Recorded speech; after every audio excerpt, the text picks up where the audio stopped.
Good evening from Stonehill College's May Auditorium, and welcome to this Massachusetts 4th Congressional District Democratic primary debate hosted by Stonehill's Martin Institute for Law and Society. I'm Ted Nesi, politics editor at WPRI TV 12, and I'll be moderating this debate. Tonight, we're just 2 weeks away from primary day in Massachusetts, when voters could decide who will succeed Congressman Joe Kennedy representing the 4th District. Due to the pandemic, the candidates will be joining us virtually via Zoom. And because there are so many candidates running in this race, they will be joining us in 2 groups over the next 2 hours. So now I want to welcome our first group of candidates: Khazei, Natalie Linos, Ben Sigel, and Chris Zannetos. Candidates, as you know, there are no opening statements in tonight's debate, but you will each be given an opportunity to give a 60-second closing statement to voters when we conclude the hour. The orders of the first question and the closing statements were determined by a drawing at random.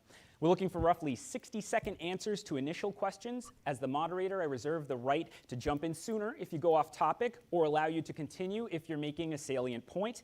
I may ask follow-up questions, and I will grant 30-second rebuttals as necessary. Let's begin. I hear from voters often who say this race is hard for them to follow, with 8 candidates running and so much else going on in the country, and quite a bit of agreement across the candidates on some issues. Some people say they like multiple of you, but they do have to choose one of you on primary day coming up. So I'm going to put the first question to Mr. Sigel. What is the biggest difference between you and all the other 7 members of this primary field that is the unique reason voters should pick you in the primary?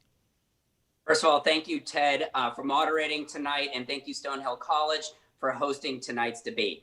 I think the biggest difference is perspectives and approach. My approach is we, the 4th. All of us are in this together, that we're so much stronger when we are united than when we are divided. It's why I'm the only candidate who has visited all 34 cities and towns. It's why I'm the only candidate who has participated in over 20 different marches and rallies and protests in over 15 different cities and towns. From perspectives, I grew up in a blue-collar, middle-class family in a suburb of Boston, the only candidate to do that. I worked in the for-profit, nonprofit, and government, and I would be the first Latino ever elected to Congress from Massachusetts.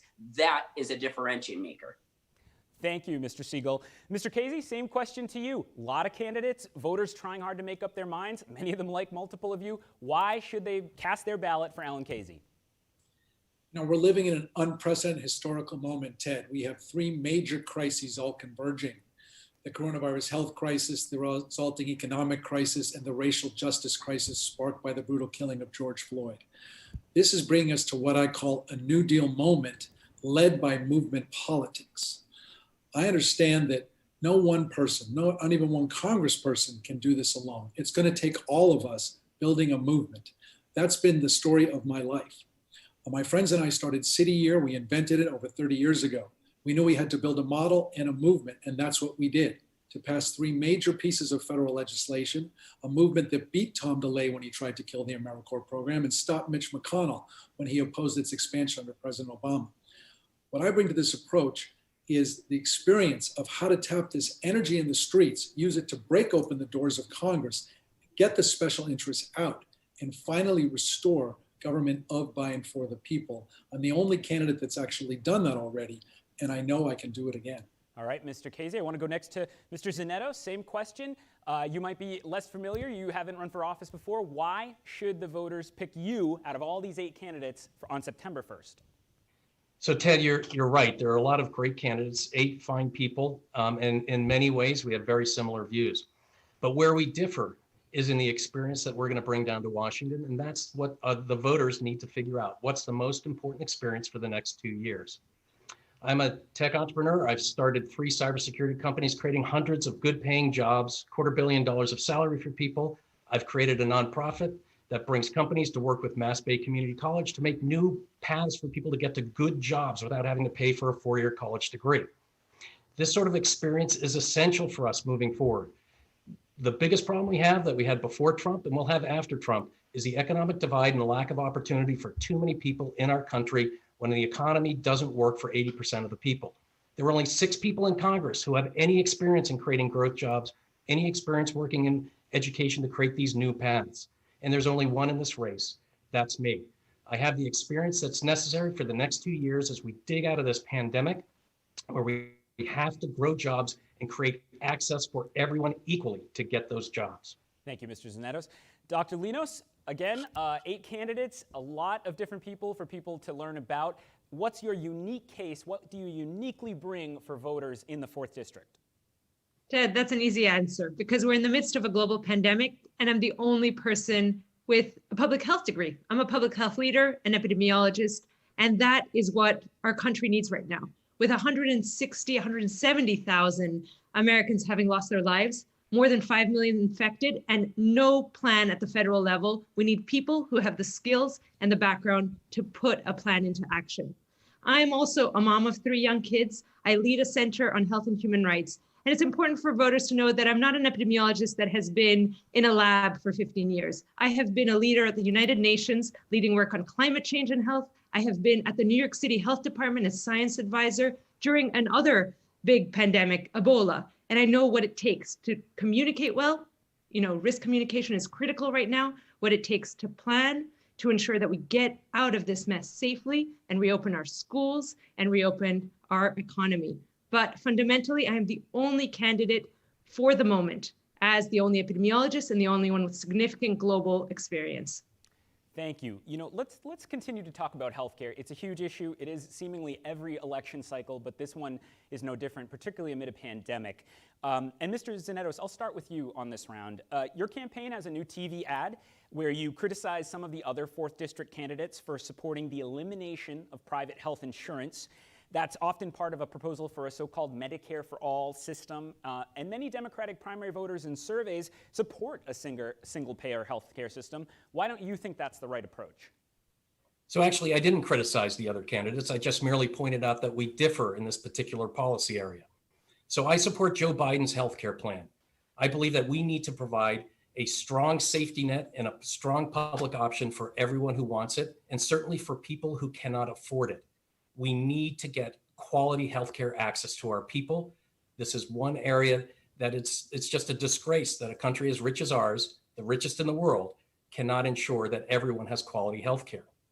I believe that a public option will drive the best competition to drive down drug prices and to enable us to deliver that quality capability.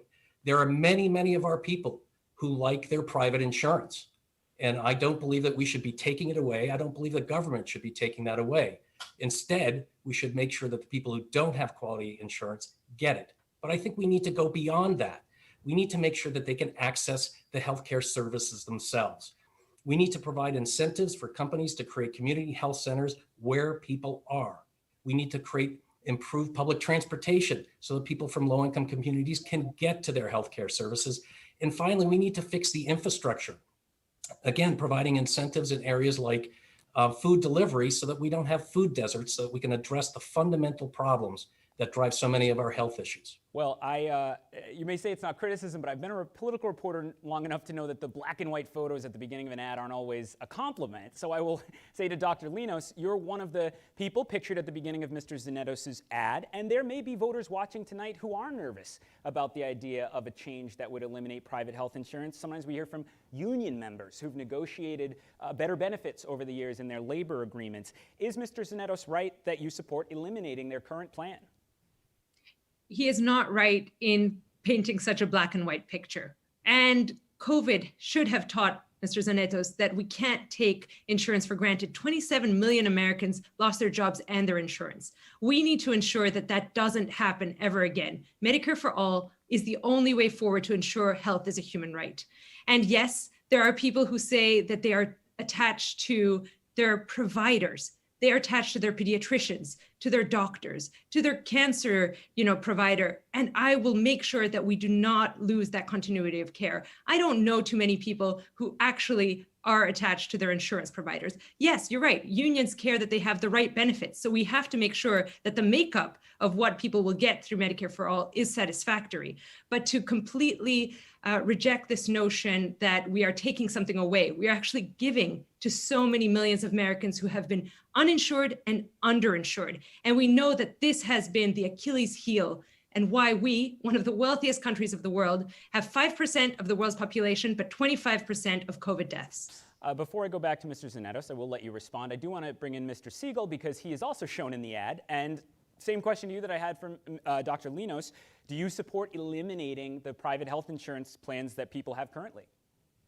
No, look, it's going to take time for us to hit a Medicare for all. I believe in the long run, I do agree with Dr. Linos, we will get to Medicare for all. But I think what she's missing in her plan is, what are we going to do today? Because that can't happen overnight. You can't have the ACA on Friday and have Medicare for all on Monday. It takes time. So that's why in my plan, we immediately strengthen the ACA. We add a public option. We expand Medicare from 65 down to 50. That will get us on a path closer to Medicare for all, so we can get there, because it could take 5 or 10 years. We also need to make sure we have the political votes for that. So hopefully we win the Senate. I think we're going to get our 5 seats and lose Doug Jones in Alabama, but we can't sit on the sidelines and say there isn't anything that's going to happen now until we have it. So that's why the first 2 things I would do is pass paid family and medical leave for everyone and make sure the federal government can negotiate prescription drug prices under Medicare. I'm sure Senator Jones is watching tonight, so he's probably disappointed with that prognostication. But I'll bring you in 1 second, Alan Khazei, but I just want to give 30 seconds to Chris Zannetos to respond to the critiques from his 2 opponents. Yeah, so first of all, as someone whose family was hit very personally with COVID and the tragic results of COVID, I do take a little offense at suggestions that I don't take COVID seriously and learn lessons from it. The fact of the matter is, I believe that Dr. Linos should talk to people in the private sector, not just people in the public sector, and maybe even talk to people at Harvard University and ask them if they like their insurance.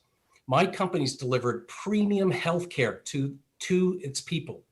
They chose it year after year instead of other options that they had. Many, many people believe that they have very strong insurance and don't want to see that changed, especially when they see how our government delivers healthcare in some cases with the Veterans Administration and elsewhere. All right, Mr. Khazei has been patient. We can deliver for people without taking away from others. You aren't pictured in the ad either way. So where do you stand? Do you support a Medicare for all single payer system or not? Thanks, Chris, for not putting me in your ad. This is personal for me. My mother was a nurse anesthetist, a school nurse. My father was a doctor, a cancer specialist, and a vascular surgeon. My daughter was born with a serious heart defect. The doctors told us she'd have to have emergency surgery at 6 weeks of age. Thank God we had good health insurance and we had access to Children's Hospital, and they saved her life. It's the hardest thing my wife and I have ever been through. At age 13, she started fainting. She had to have another emergency surgery. So I understand that everyone has to have health care as a right. I believe in a Medicare for all who want it system. I believe we should have a strong public option and build off of the Affordable Care Act, which took 100 years to get to. I think that's achievable. When we launched Citier, we made sure that every single core member had premium free healthcare. And because we're the model for AmeriCorps, every single more than 1.1 million people in AmeriCorps have gotten it. I will fight hard for this. We need it. And I also want to understand that with the COVID crisis, we have to move beyond personal insurance to much greater public health and a system of wellness. We need to deal with the opioid crisis. We need to bring mental health out of the shadows and make sure that's covered as well, because as the father of a teenager, I know that 60% of our teenagers are severely suffering from anxiety and depression, and it's not covered. And when it is, it's impossible to get the reimbursement. So I have a whole healthcare plan on my website. I know this issue intimately, and I will make sure that everyone has healthcare and we expand to public health. All right, Dr. Linos, you're the only one with a medical degree, I think, among the 5 of us on this Zoom. So I'm going to let you briefly put a period on the end of this conversation before we move to the next topic. It's a public health degree. I'm an epidemiologist, but I know that the US spends more per capita on healthcare than any other wealthy country, and yet our outcomes are worse by far. I know that the biggest cause of people going bankrupt, declaring bankruptcy, is healthcare bills. I know that during COVID, 14% of Americans said they were too scared to go to the doctor because of fear of a bill. I know that these health and financial barriers are costing us lives today. So we have to fight for Medicare for all. Thanks, Ted. Thank you. Let's keep talking about the pandemic, and you just mentioned parents in that answer. There's nothing we reporters are spending more time on right now than the question of the schools. What to do as we come to the beginning of the new school year. Granted, that is often a state and local issue, but federal leaders can have an influence on what decisions are made. Mr. Khazei, I'm going to start with you on this round. Point blank, do you think schools in the 4th District should begin this year entirely virtual, as some want, or should students be back in the classroom, and why? First of all, Ted, we have to commit to educating our children. That's number one. Secondly, we need to listen to the health experts, unlike the Trump administration that still won't listen to them months into this virus. Third, we have to think creatively. So I've been working in public education for more than 32 years. City Year started at the Blackstone School in the South End of Boston. We need to think, first of all, and we have now pivoted to doing online learning. I proposed 1 million young people in national service. Half of AmeriCorps works in education. We can't double the workforce, the teachers, but we could double the adults working in education. If we have to do it online, then you can have more young people connecting with students for smaller classes. We also have to have a public option for Zoom. 35% of the people in Fall River don't even have access to broadband. So we need a public option for them. And I'm fighting for that because we have to ensure that everyone can get access to the internet. Most of all, we need to listen to the scientists. We need to think creatively. We need to get out of just this model. And a legacy of this pandemic has to be that we will have a commitment to strong quality public education. In Fall River, again, the average cost per student is $14,000. I want to go to Mr. In our Sigel district, in a it's moment. $25,000. But that is do you fundamentally think, unfair. Mr. Khazei, do you think the school year should begin entirely virtual, or should some students be back in classrooms? I think that should be up to the local districts based on their situation with COVID, but mostly what the health experts say. I would call in the health experts. I would say, is it safe? If it isn't safe, then I would make sure we can do it online by giving everybody broadband and by having 500,000 young people in AmeriCorps. We have to listen to the health experts. I'm not a health expert, but I would call on them. Unlike the Trump administration, Let me bring in Mr. Sigel. Same question, Mr. Sigel. Do you think the 4th District schools should begin entirely virtual, or should some students be back in person? Well, Ted, as the only candidate with 4 young kids in the schools, a incoming 9th grader, 7th grader, 5th grader, and kindergarten, this is very personal. There's nothing I would love more than my kids to go back to school. But let's be really honest, right? I only want them to go if they're going to be safe, and not just them. Are the teachers going to be safe? Are our neighbors going to be safe? Do the schools have the personal protection equipment to keep the students and teachers safe, and social distancing and ventilators? We are seeing that these schools have less and less revenue because of COVID. And even before that, we've seen teachers get pink slips in Brookline and in Taunton. So if we don't have the money in order to keep them safe, then they should absolutely go virtual. So once the science is put forward and says they're not going to be safe, then we shouldn't do that. Now in Brookline, we do have, my kindergartner will go. So some of the younger kids, I think it will be a little safer for them to be there. Finally, just one quick thing, Ted, which is if we go hybrid or virtual, we need to make sure the education equality gap is not widening. 10% of students in Massachusetts don't have internet, 20% don't have a device. The federal government needs to provide the resources to the states, who then need to give it to the cities and towns to make sure that everyone has equal opportunities to be educated in the same way. All right, Dr. Linos, same question. What do you think in the 4th District? Entirely virtual, or should some students be going back in person? Some students should be going back in person, Ted. It's pretty clear. All the public health experts agree. Massachusetts has done a good job to get the rates of COVID down in order for kids to continue being able to be in person. And we're talking about vulnerable students. I'll tell you which students need to be prioritized. We need to ensure that the rates stay low. So I've been calling on Governor Baker to close indoor dining, to close bars and, that are pretending to be restaurants, and to close down, the gyms and movie theaters, because we need to keep our rates of COVID low in order for kids to be going to school. Which kids need to go to school? All the little ones, kindergarten through 2nd grade, who can't really learn remotely. I have a 7-year-old, I have 3-year-old twins. I know that my daughter, the 7-year-old, can't sit longer than an hour or 2 hours in front of a TV, of a screen like this. All the kids that have disabilities, or an IEP. And because I believe in inclusive classrooms, that means some other kids that don't have IEPs should also be able to be there in person.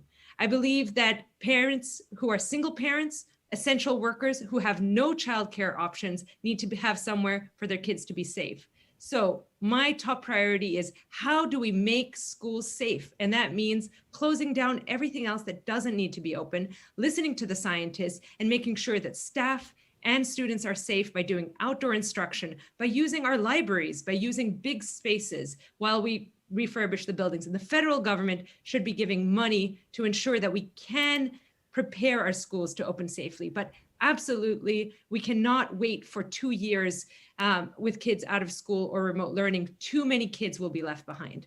Mr. Zannetos, 4th District schools, all virtual, or should some kids go back? Yeah, so I agree with much of what the other candidates have said, that, first of all, we've got to have a decision that's based on data, and we also have to have coordination. It's important for our local communities to make these decisions. I don't believe it's the responsibility of the congressional representative to do that.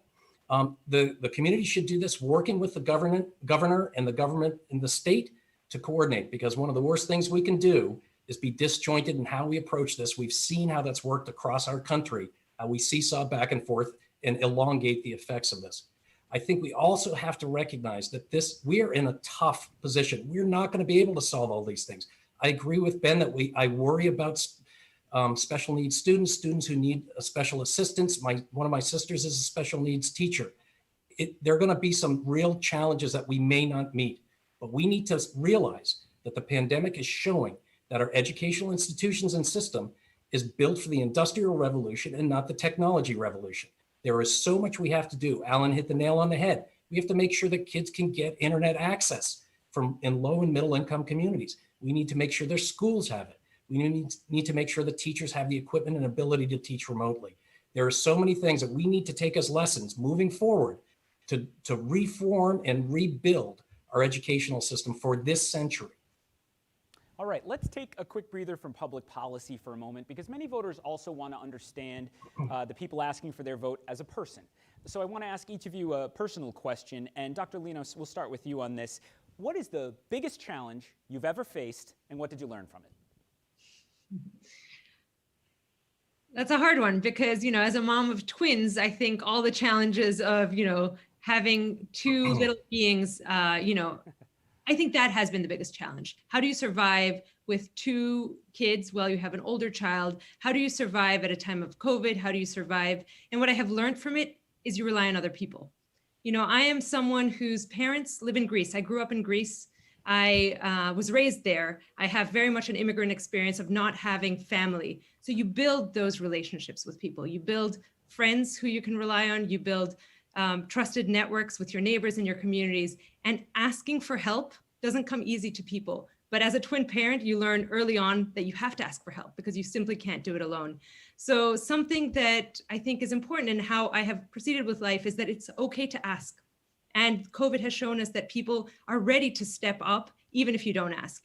Mutual aid and neighbors bringing food to elderly people. I think, in this fear of losing our humanity, we have also seen these great acts of kindness. And so I would say that it has taught me that it's okay to be vulnerable. It's okay to ask, and it's okay to, when you have more, to give. Mr. Zannetos, same question. What is the biggest challenge you faced, and what did you learn from it? That is a horribly difficult question.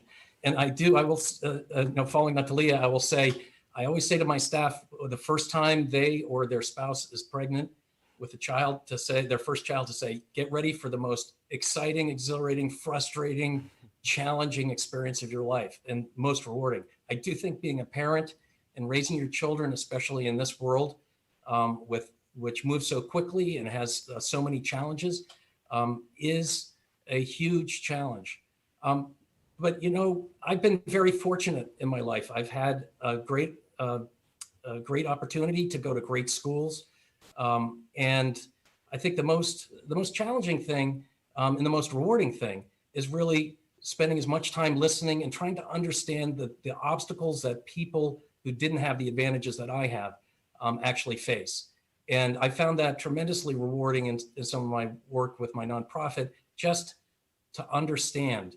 And I learn something every day. I just fight the ignorance of not having that same experience every day. And I think that is a big challenge. Well, my wife and I don't have any kids yet, but I'm officially petrified. Thank you, candidates, for You this should be. moment in the debate. I'll go next. But to it's Ms. great. Thank you, Mr. Zannetos. Mr. Khazei, I'll go to you next. Biggest challenge you've ever faced, and what did you learn from it? Sure, Ted. Well, I already referenced it. It was on day 3 after our daughter Mirabelle was born. The doctors telling us that she had something called tetralogy of Fallot. We had no idea what it was. She had 4 things wrong with her heart: a hole in her heart, a blocked valve, and 2 other things. And then she'd have to have emergency surgery in just 6 weeks.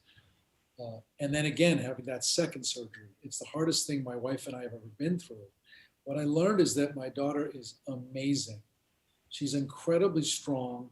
She can do anything because she's gone through both of these surgeries with flying colors. I mean, seeing her as an infant in the ICU with all the tubes coming out of her, it still gives me nightmares. I also learned that my wife is incredibly strong. She had to have an emergency C-section, as it turned out. And so no time for her to recover from a C-section because we had to worry about Mirabelle being a blue baby, not being able to breathe properly. That first 6 weeks until she had the surgery was really scary. And what I also learned from about it is, as I referenced, is everybody has to have health care. You know, we got lucky. We had good health care and we had access to Children's Hospital, but literally the best in the world. Well, it shouldn't be based on your income or where you live. Everybody has to have this. And so it is the hardest thing. I can tell you, my daughter Mirabelle, my son Reese are the biggest blessings in my life. They're a gift. And so, Ted, I encourage you, don't wait. You're going to love it. It's challenging, sure. But it's also, I could have the worst day possible and my kids will come home and they'll say, "I love you, Dad," and it all melts away. So maybe if there were only 4 candidates, I'd have time right now, but I'm going to wait till after the primary to think about that. And Mr. Sigel, let me bring you in. When you think about it, what is the biggest challenge you faced in life and what did you take away from it? So I think there's actually 2 serious ones and 1 kind of funny one. The serious ones was I've almost died 3 different times in my life. And one of my closest friends, 2 days before high school, committed suicide. And I combine these 2 things because I think it's how I approach life in general, which is you got to take advantage of every moment that we have, every breath of fresh air that we have in this world. And I get upset with myself every night if I go to sleep where I haven't tried to make myself and the community a better place because I just don't know what's going to happen that next day. So sometimes I drive my family crazy because I want to get so much done in one day, but I want us all to appreciate everything that we have. And so those are the 2 serious things. The off-serious piece was I was a decathlete and I had our college's record in decathlon. And being 5'5" and flat-footed, I should have won the Olympics for being that size and being a decathlete. But what it honestly taught me was I put in tons of hard work and I was able to multitask and prioritize when you're going into 10 different events for track and field, some of which, like me, I'm shorter than the hurdles. So one needs to even work harder than anyone else there. But that's the member, it's just like a member of Congress, right? We're going to have so many different tasks in front of us. We need to be able to balance those tasks and prioritize them and practice and learn them and understand our constituents who are going to be in all different places. So I've learned a lot as being a decathlete. I've learned a lot coming from someone who's come close to death 3 times and one of my best friends committing suicide in 8th grade.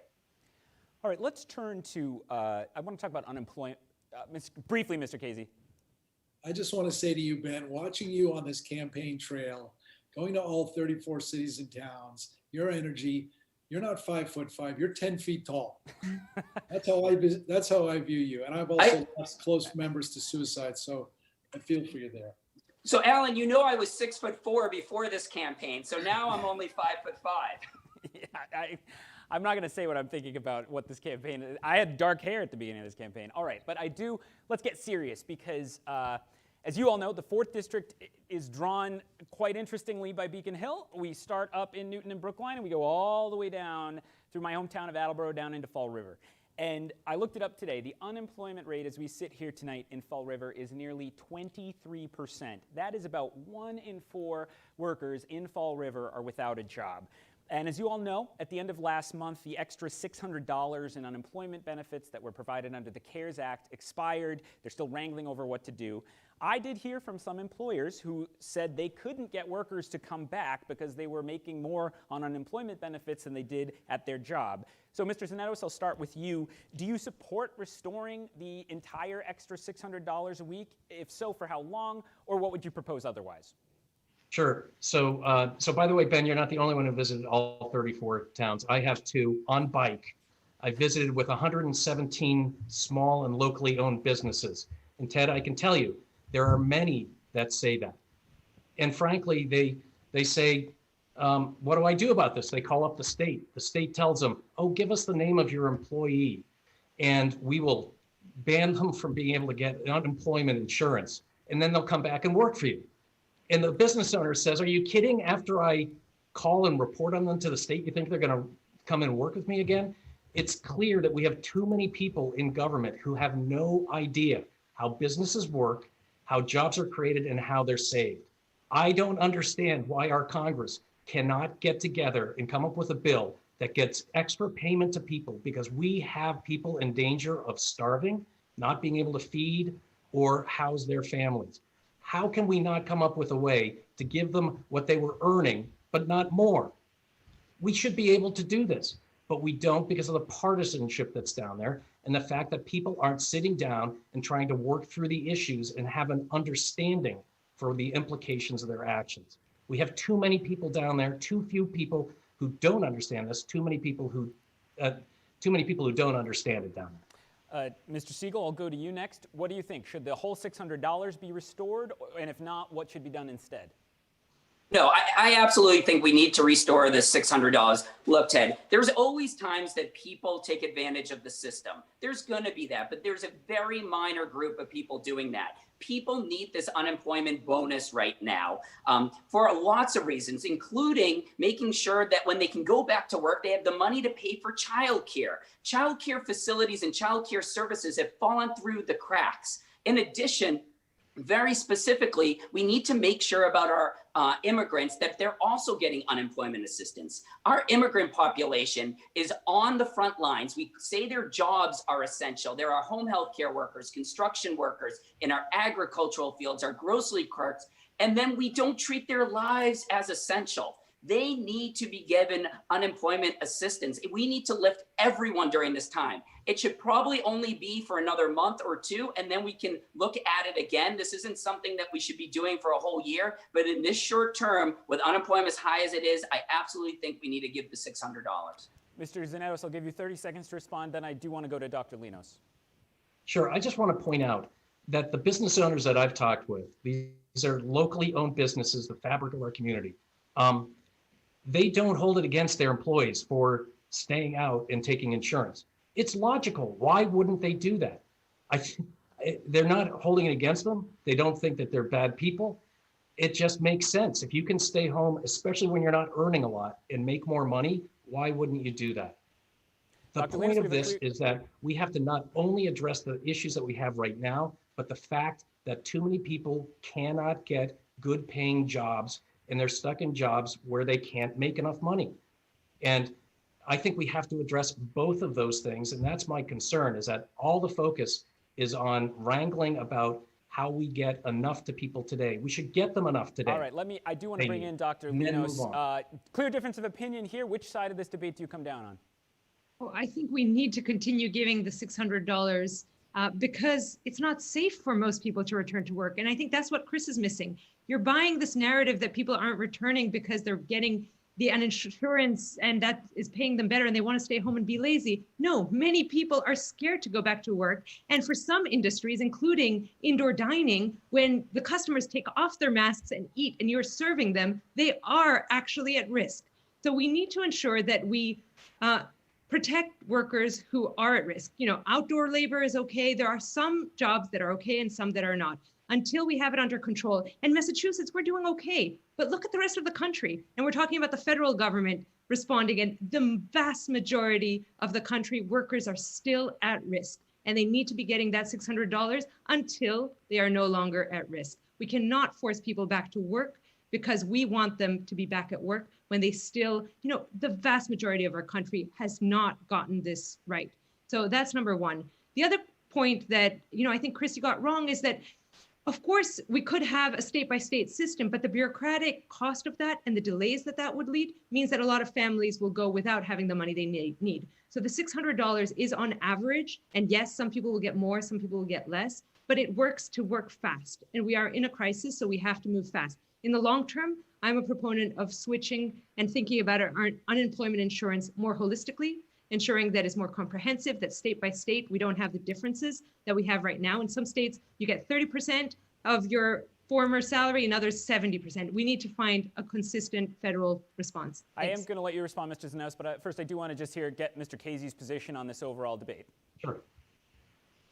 Thank you. So yes, we should extend unemployment insurance. The problem here is the Trump administration and the Republicans in Congress that are just callous and refuse to move.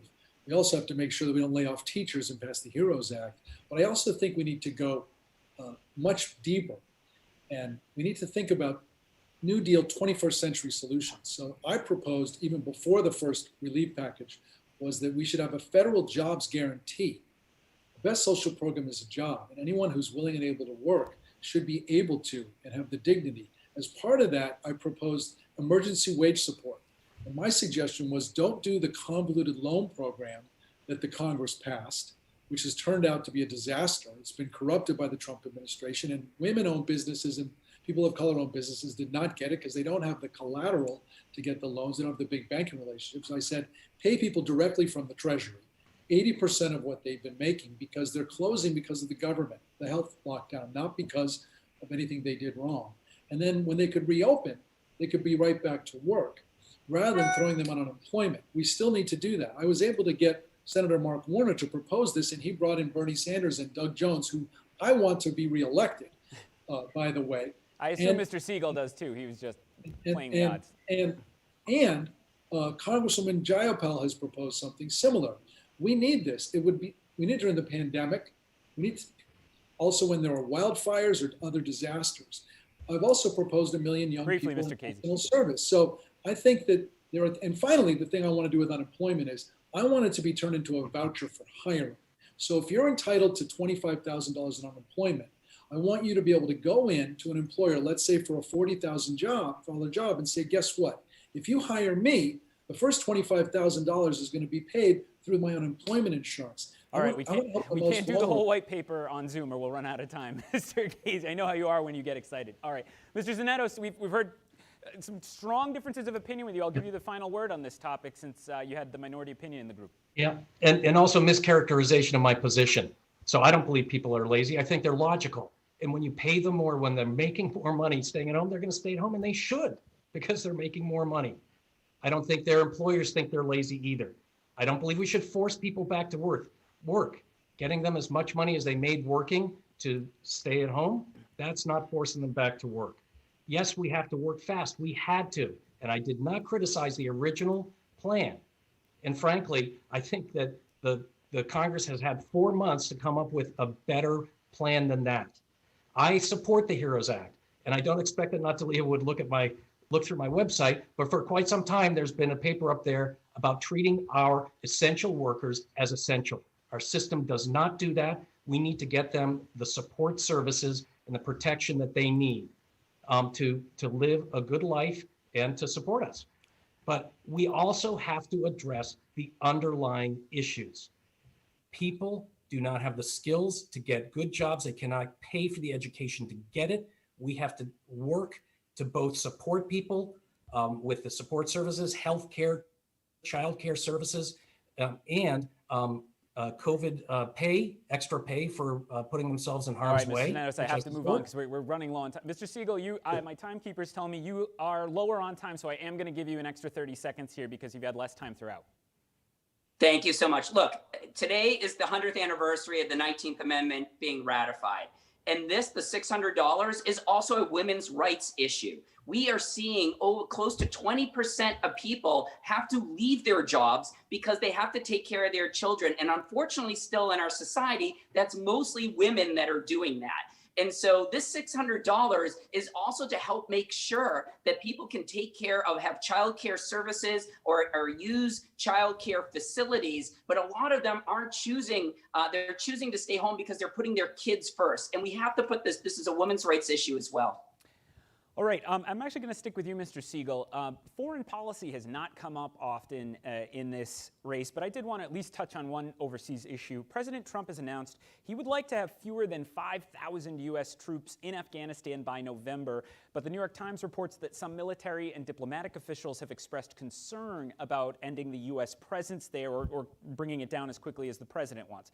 Mr. Sigel, again, to start with you, do you support the president's push to reduce the U.S. troop presence in Afghanistan, or do you think they should stay longer? Look, we need to reduce as much as we possibly can, but that's not even the real question, Ted. The question is, what's the plan?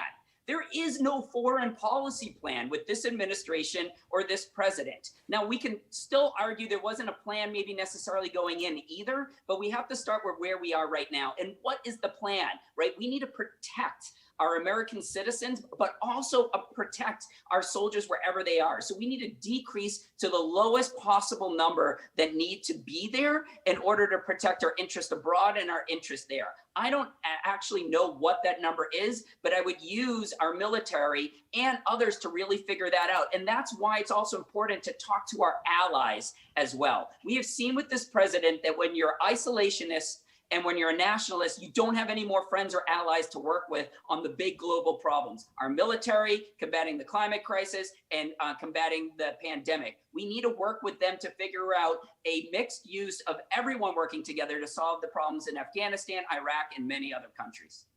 Dr. Linos, I'll go to you next. What do you think? The president wants to be below 5,000 U.S. troops by November, but some officials express concern. Where do you come down? So as a scientist, I like the data to come from somewhere. And I like it to be based on evidence. I think the president likes to throw numbers out, and these are not data-driven or policy-driven decisions. You know, as someone who worked at the United Nations for over a decade, who really understands the value of diplomacy and who believes deeply in ending forever wars, of course, in principle, I believe that we need to have a transition so that Afghanistan can be, you know, self-ruling without American troops on the ground, protecting our people, but also ensuring a democracy and ensuring, you know, safety in the region. So I would invest in more diplomacy. I would invest in a greater UN presence. I would do this in a way that is timed and strategic. This president is not, you know, doing anything other than retreating from global conversations. He has lost a lot of, a lot of the U.S. leadership that the UN and other international bodies really look to the U.S. to lead on human rights, on security. He has retreated from. And so the next administration has to put foreign policy top and center. And I do believe that, yes, we must end forever wars. But as someone who spent, you know, time in Pakistan with Afghan refugees, this is before 9/11. I was there in the summer working, you know, in indigenous tribal communities near the border. I know that Afghanistan has gone through so much. We need to make sure that when we leave, we have left something better for the people there. Mr. Zannetos, same question. Do you agree with the president's plan to get below 5,000 troops in Afghanistan by November, or do you share the concerns of some others? So first of all, how can we not be skeptical of the president's plan when the president, every time he does something, it's clearly designed to be in his best political interest instead of the interest of the country? So I would, number one, be very skeptical. Interesting that he said by November. Not surprised by that time frame. Okay. Now, as a member of Congress, we'll get briefed to understand this in greater detail. I think Ben hit this as well. I don't know if it's the right number or not. I would expect to be briefed on it. I do believe we've got to be very careful about how we use power throughout the world. But the most important thing, I don't know if you're going to ask another question about foreign policy. The most important thing we need to do is to rebuild a foreign policy, a real strategy around supporting our democratic allies throughout the world instead of cozying up to dictators and autocrats, which is what this president has done. And I think we have a lot of repairing to do. And we need to strengthen those democratic alliances and have them help us create stability in the rest of the world. Mr. Khazei, same question. 5,000 troops in Afghanistan, below that number by November, or do you think that's too fast? 11 years ago, I opposed my own president, President Obama, when he authorized expanding the war in Afghanistan with more than 20,000 troops. I said we should move to a counterterrorism strategy, not an expansion of the war. We need to end these forever wars. We had a grand strategy in this country during the Cold War. We haven't replaced it. And then 9/11 happened and we had the war on terror. Trump is making friends of our enemies and enemies of our friends. I'm honored that I've been endorsed by Susan Rice, by General Stanley McChrystal, by Secretary Leon Panetta, by Michelle Flournoy. What my friends in the national security world tell me is that a new grand strategy has to understand that our national security isn't just how strong our military is. It's also how strong our education system is, how strong our economy is, whether or not we're dealing with global pandemics, how we're dealing with climate change. We need to restore a grand strategy to our foreign policy that is based on our values and looking at all sources of our power and lining up with our democratic allies. I don't trust Trump at all. I think Chris is right about that. So what I would do is with the new administration, I'd say, and I know that a new President Biden and Kamala Harris and Susan Rice and others would be committed to let's get out there. And I would work with them to do it as quickly as possible that I called for this 11 years ago. All right, the reason you are all here tonight is because Joe Kennedy decided, to my surprise, to run for U.S. Senate against Ed Markey. So I'd like to go around and find out who you're supporting in that race. Mr. Khazei, I'll stick with you. Will you be voting for Joe Kennedy or Ed Markey? I am good friends with both of them. I like them both. I think this is for the voters to decide, not for me to make a recommendation for people. You're a voter, Mr. Khazei. Are you gonna leave it blank? And I believe in people being able to keep their vote private if they choose. And I like them both. I've worked with them both. I think they're both public servants. And I think the voters of the state should decide who they would like to see as their next senator. Have you cast your vote yet? I have not cast my vote yet. You still have your ballot. All right, we'll go to Mr. Zannetos. You voting for Joe Kennedy or Ed Markey in the primary? So I'm a voter like many voters in our race and every other race that I'm making up my mind. I think they're both strong Democrats. I think they've both done great things. I wasn't planning on running for this race. I didn't even jump in after Joe Kennedy made his decision. I jumped in after I saw that there was no real world experience in the race. So in the end, I'll make up my mind over the next week plus. I also have my ballot, and I have not made my choice yet. They both have to. I'm going to be watching very carefully to see the cases that they both make. All right, we're 0 for 2 so far. Dr. Linos, is it Kennedy or Markey for you? I'm also not going to share Ted, but I will say that I have made up my mind. I haven't voted yet, but I have made up my mind. You know, I'll just push back. You're asking for a lot of power to be a member of Congress, and you're asking a lot of trust from the voters, but you won't share with them the biggest thing being talked about in Massachusetts politics this year, where you stand? You know, the reason I'm not sharing is because I have heard stories from people who have been confiding with me why they believe in one or the other. You know, I've talked to nurses down in Fall River. I've talked to some folks in Franklin who say, you know, Kennedy showed up. And I've talked to people in Wellesley who have said, why is he running? I don't understand. You know, Ed Markey is the champion of the Green New Deal. I have heard so many conflicting opinions, and I believe that they deserve to not be influenced by my opinion. The people who have said, I am voting for you, Natalia, should deserve to make their choice for themselves. And I do think that me sharing who I'm voting for would unfairly bias them to go in one direction. And I do believe that this is individual choice. We choose based on our values, based on what we believe in and who we think is the best candidate for us and for our state. And, you know, but I don't think that it's the right position because I have power to share right now, Ted. All right, to my team here at Stonehill, I don't know if we can X out our next hour's arrivals as they go into our waiting room, the magic of debates on Zoom. That never happens to me in live televised debates, but it's a brave new world. All right, Ben Sigel, will you be the brave one who admits he has made a decision in the most discussed thing in Massachusetts politics? Is it Kennedy or Markey for you? So yes, I will be the brave one, Ted, but let me first actually just say that we're going to be lucky whoever wins this race. Truly lucky. Other states don't have two amazing choices. But for me, it's Joe Kennedy. I have sat on his steering committee since before he ran in this district. And I've been very close and I've seen him firsthand do and be on the ground, listening, understanding, and amplifying the voices of this 4th district. but I would be very lucky to have Senator Ed Markey also win this race as well. So I'm happy with either one, but my vote, which I have not yet cast yet, will be for Joe Kennedy. You're like the gentleman Ted, at the end of The Ted. Bachelor who tells both women he loves them both very much, but there is only one going home. But Ed Markey will appreciate the consolation prize. Briefly, Mr. Khazei. Ted, who are you going to vote for? I live in Rhode Island. All right. Lucky me. But that was a good effort. I appreciate it. So candidates, hard to believe, but our time is running short, and I do want to make sure we have time for all of you to give your full 60-second closing statements to the voters before we transition into the second group of candidates. As I said at the top, if you joined us partway through in the broadcast, as with the opening question, the order of these closing statements was determined at random by a drawing. And so based on that drawing, Mr. Sigel, you are first. Mr. Sigel, your 60-second closing statement. Yes, thank you again, Ted, and thank you, Stonehill College, for both moderating and hosting tonight's debate. Look, at least 6 of the 8 candidates in this race are self-funding with substantial, significant wealth or have had their families and friends create super PACs. We need to say no to anyone trying to buy your vote, and yes to a leader like myself who's going to amplify your vote. One of the most important things we need right now, and it's clear, is we need a diverse leader like myself, who would be the first Latino ever elected to Congress from Massachusetts, who truly understands the diverse perspectives in our community, racially, economically, and geographically. We need a bridge builder, a unifier, and a connector. I have been that leader for the last 20 years. I've been that leader in this race, and I will be that leader as your next member of Congress. So please go to bensiegelforcongress.com, and I hope to have your vote.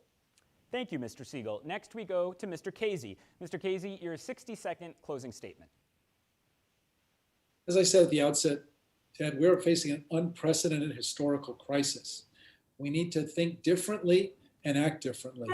I have been to all 34 cities and towns. I'm actually the only candidate that has put together a plan for this district. I've taken the time to talk to hundreds of voters to understand what are your strengths in your own community, what are you most concerned about? Because we are going to be in a New Deal moment. We are going to have a second 100 days. And I want to be ready on day one. This is on my website. It's the beginning of the conversation. This is fundamentally a service job. I learned from Congressman Barney Frank that what made it possible for him to be a national leader on so many issues was that he first and foremost took care of his constituents. That's why I put the plan out there. I would love to hear your feedback. I wanted this to be an ongoing conversation. If I am successful in the primary, I'll work even harder, because when Biden takes office, we're going to move very quickly, and I will know what to do. I'd be honored to have your vote and your support. Thank you. Thank you, Mr. Khazei. Next, we go to Dr. Linos. Dr. Linos, your 60-second closing statement. Thanks so much, Ted, for hosting this debate. I believe that I am the candidate for the moment because I'm an epidemiologist with global experience, but I also believe that I'm the leader for the future because I led the UN's work on climate change and health.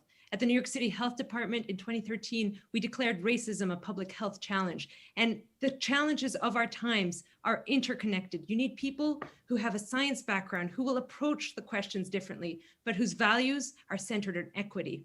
And I am that person because I'm different from everybody in this race. I haven't gone up the ranks, but I bring a completely different perspective. I'm someone who has, there are 14 scientists in Congress. I want to be the 15th. There's one person with a public health background, but there's none who have done public health and racial justice work and climate work all in one. And I believe that District 4 wants someone who has this experience, this global perspective, who speaks 5 languages, who has lived in so many countries, but who will represent them because as a mom, as someone who lives day to day, has an apartment that I rent, I understand the struggles are real. And I am here to represent, to listen, and to really serve. And if it wasn't for this pandemic, I wouldn't be in there because I have 3-year-old twins.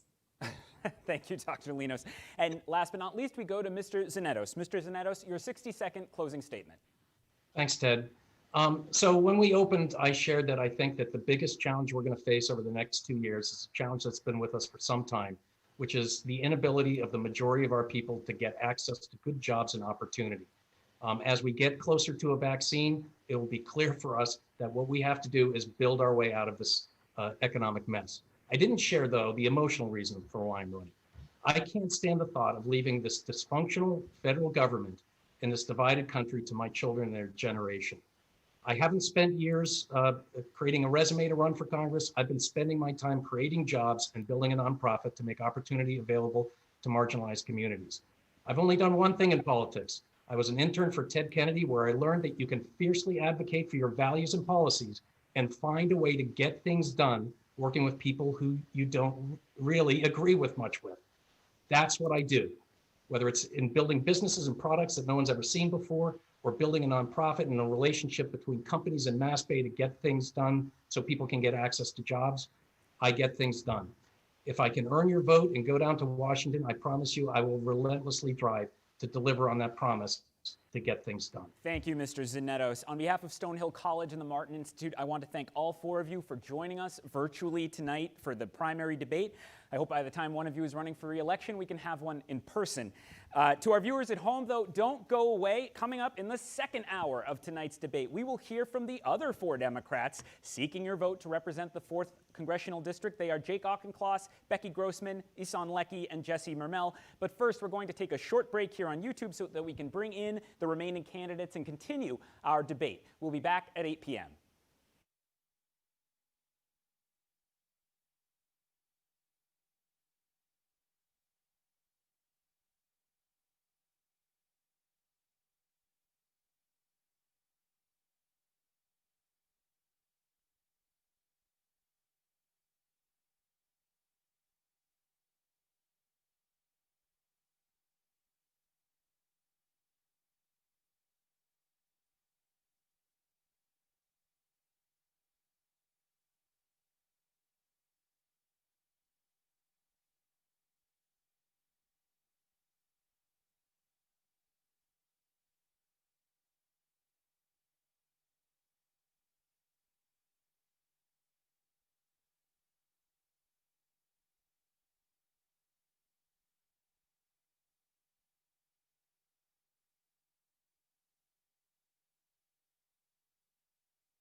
Good evening once again from Stonehill College's May Auditorium, and welcome back to this Massachusetts 4th Congressional District Democratic primary debate hosted by Stonehill's Martin Institute for Law and Society.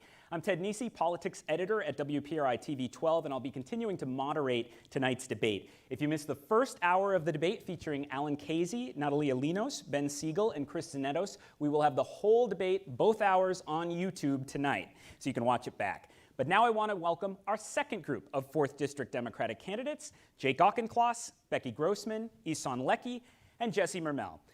Candidates, just to reiterate the ground rules for tonight, as you know, there are no opening statements, but you will be able to give a 60-second closing statement when we conclude this hour. The orders of the first question and the closing statement were determined at random by a drawing.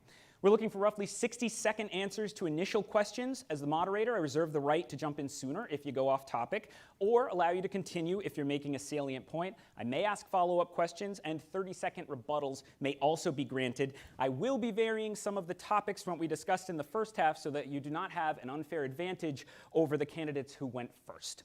Let's begin. I do want to begin with the same question I posed to your 4 competitors in the first hour. Voters are overwhelmed, I would say, many of them, by the number of choices they have in this 4th district race with 8 Democrats.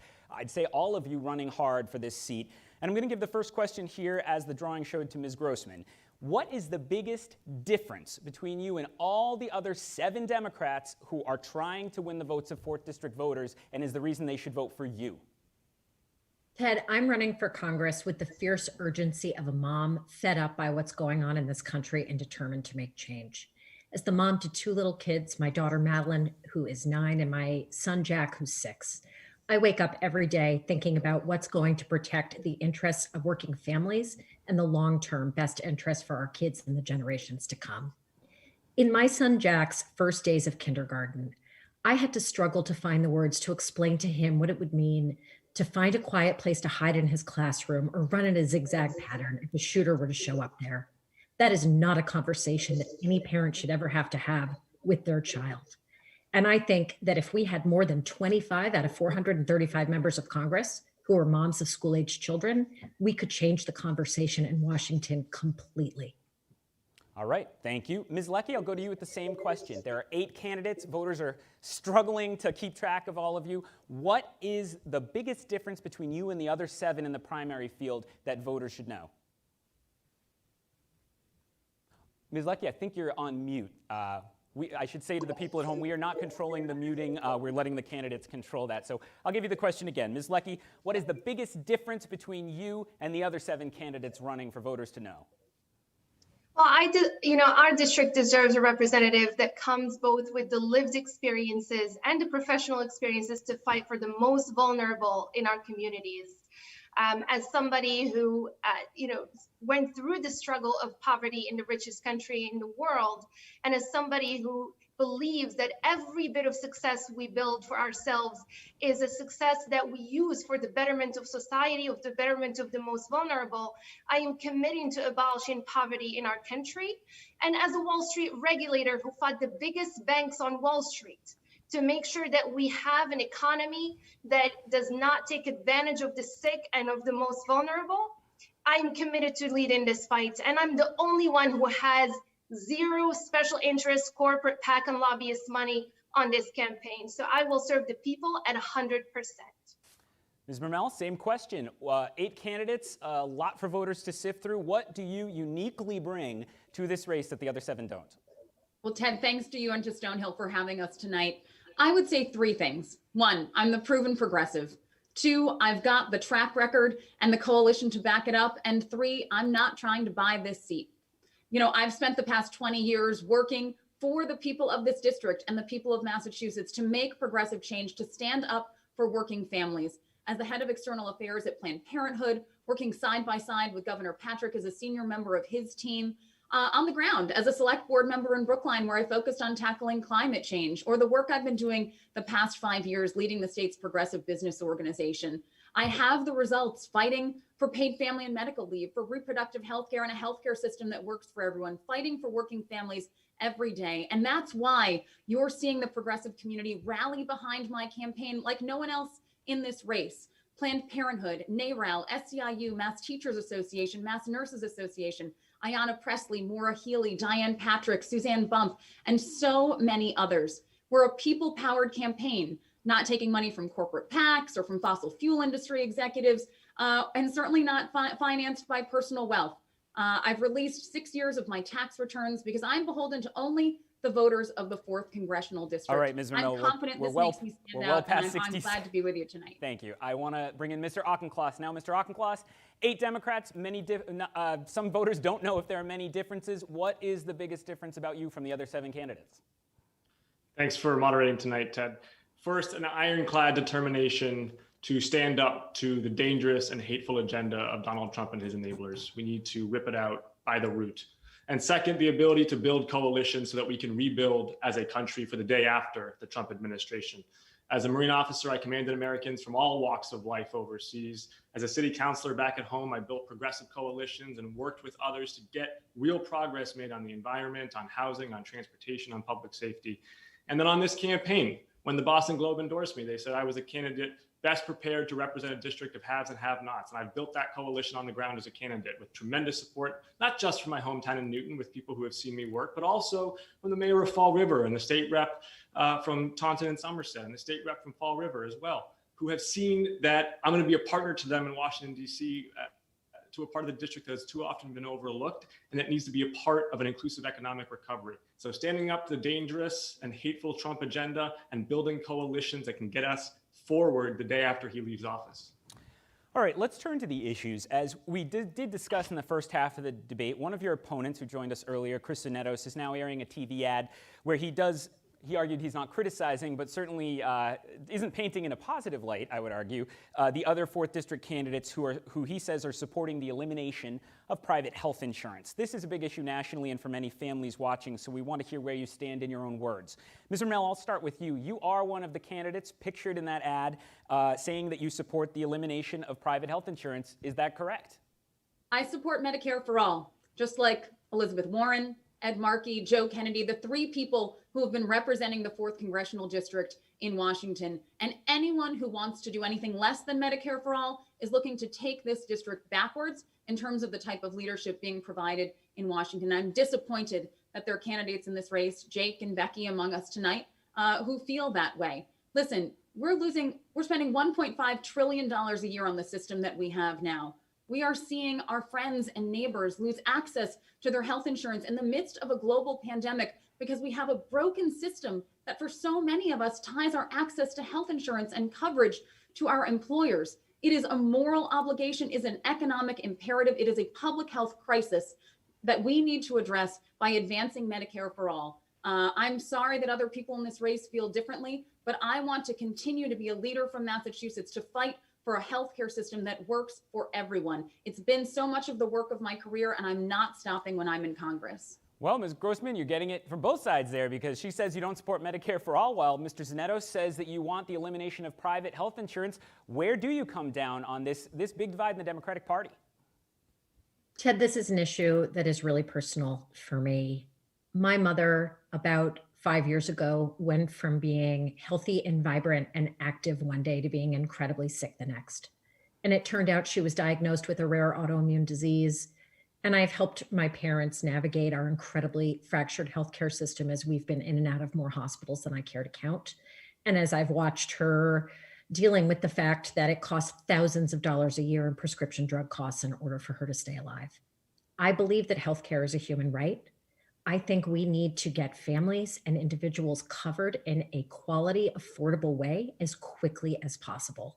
To my mind, the fastest way to do that is through a public option on the way to Medicare for all. That is something that we can put into place when President Joe Biden takes over, and I'm going to be ready to work with him to make that a reality so that we can get families that are in crisis the healthcare coverage that they need and do it now because they need it now. Before I bring in the other two, Ms. Mermell, you heard there, that might sound good to a lot of voters. What made you critical of her with that plan? Well, to me, Medicare for all isn't about incrementalism. Listen, there'll need to be a transition. Of course, we need to include our friends in labor, our friends in the medical community in that conversation. but we have a crumbling and failing healthcare system, and incrementalism is not the answer. In fact, I think that anything less than Medicare for all, unfortunately, will leave us with so many people continuing to lay awake at night, worrying about whether or not they can access care and afford it, worrying about the cost of prescription drugs.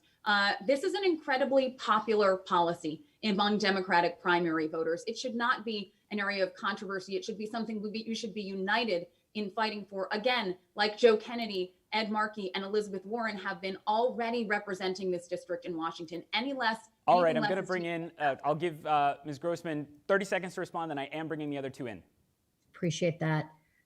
We have common underlying values here in wanting to see people get covered and get covered to an extent that they can have quality, affordable coverage. We have some differing views about how to get that done. To my mind, the way to get that done quickly is getting a public option off the ground right away in a Joe Biden presidency. And I'm going to be ready to work with him to make that reality, because families are in crisis and we need to get them that coverage now. Ms. Leckey, I want to bring you in. You are also pictured in that ad from Mr. Zannetos. Do you support the elimination of private health insurance?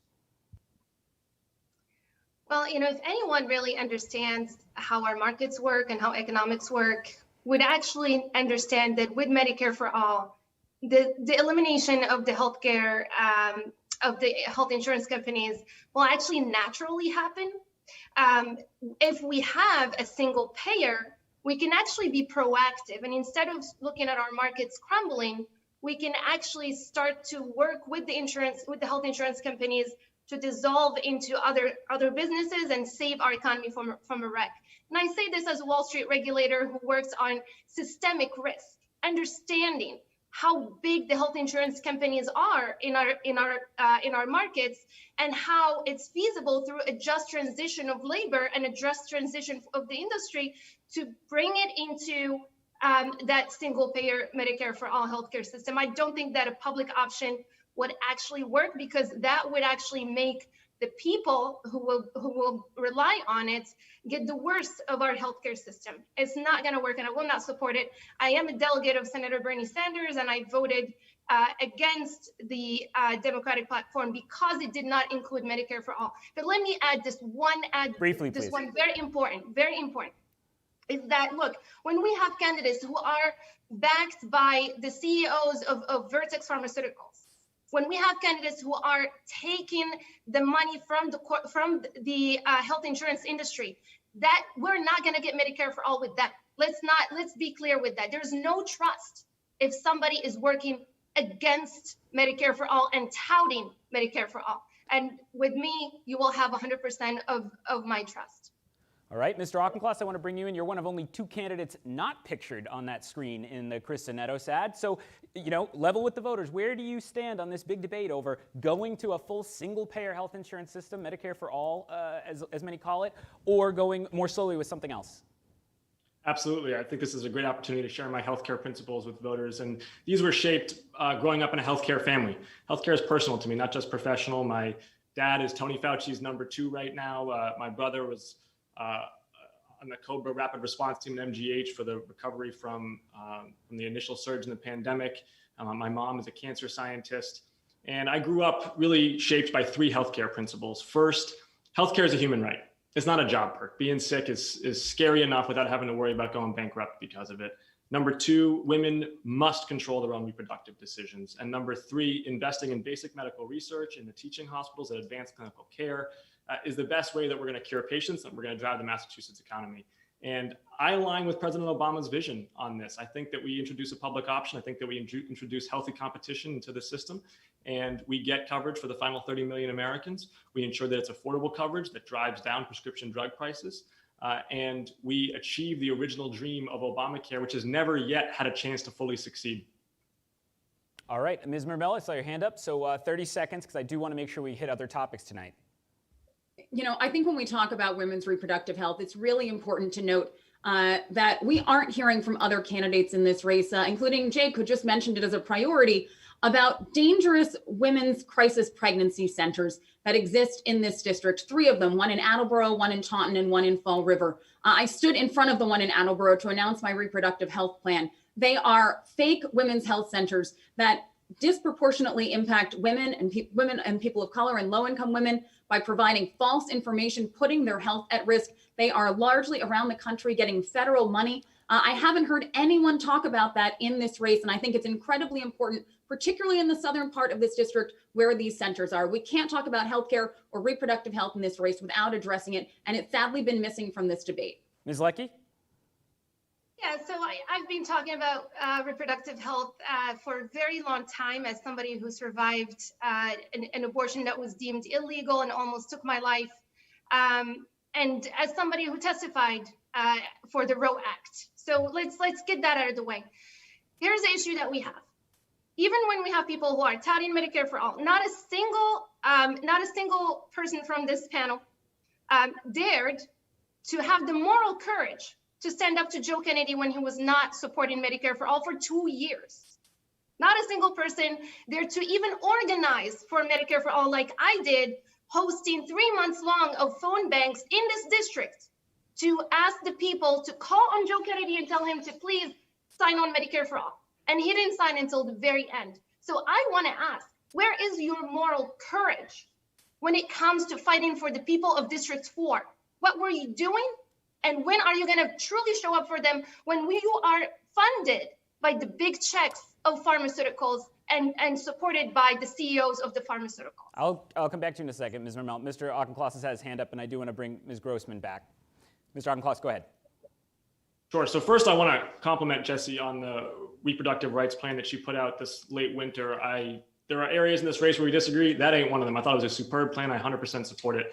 And I agree about the urgency behind reproductive rights, especially in the South Coast. And the voters will be hearing from Pat Haddad and me on this issue. She is one of the leading sponsors of the Roe Act. I'm proud to have her support in this race, and she knows that I'm going to be a champion for women's rights in Congress.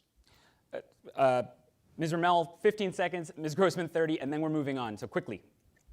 Again, still not hearing anyone talking about the crisis pregnancy centers. Proud to have the support of Planned Parenthood. NARAL as a former Planned Parenthood employee. Listen, I've been showing up for the people of the 4th Congressional District with the moral courage to fight for paid family medical leave, raising the minimum wage, equitable investments in transportation and housing, fighting for working families every day for the past 20 years. If that ain't moral courage, I don't know what is. Ms. Grossman, you get final 30 seconds, and then we're moving on. This is a shared value among us and something that is deeply important to me. I absolutely will stand up, have stood up, will continue to stand up for women's health care, for women's reproductive rights, for repealing the Hyde Amendment, for lifting the global gag rule, for restoring Title X funding, for codifying Roe and ensuring that it stays the law of the land. That is absolutely ironclad, something that I am going to continue fighting for. All right, each of you has come in for some specific criticisms recently in this campaign, and I want to take a minute to let voters hear how you respond to those. Mr. Auchincloss, I'm going to start with you because you've been attacked more than anyone else in this campaign.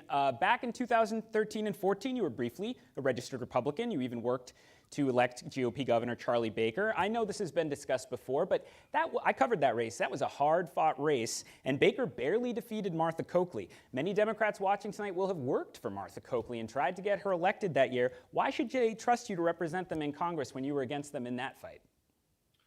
Well, many Democrats watching tonight will also think that Charlie Baker has done a superb job managing the COVID crisis. And in fact, his approval ratings, I think, represent the fact that he has been a very effective manager at a time of profound crisis. I'm an Obama Baker voter. I interned for Governor Deval Patrick right in college, grew up a Democrat. I'm a Democrat my whole life. But when I came back from serving in the Marine Corps, I wanted to get involved in public service, and I was attracted to Charlie Baker's data-driven, science-informed, pragmatic approach to government. And I worked for him in 2014, and I think that he has served the Commonwealth well at a time of profound crisis by gathering together experts, listening to facts, and guiding us through a public health emergency where it's important to be a competent manager and to have strong relationships with both sides of the aisle. And if elected to Congress, I'm going to work with him to make sure that we have an effective response for testing, vaccine development, contact tracing. I'll be on the phone with him as much as necessary to make sure he has what he needs to guide us through this crisis.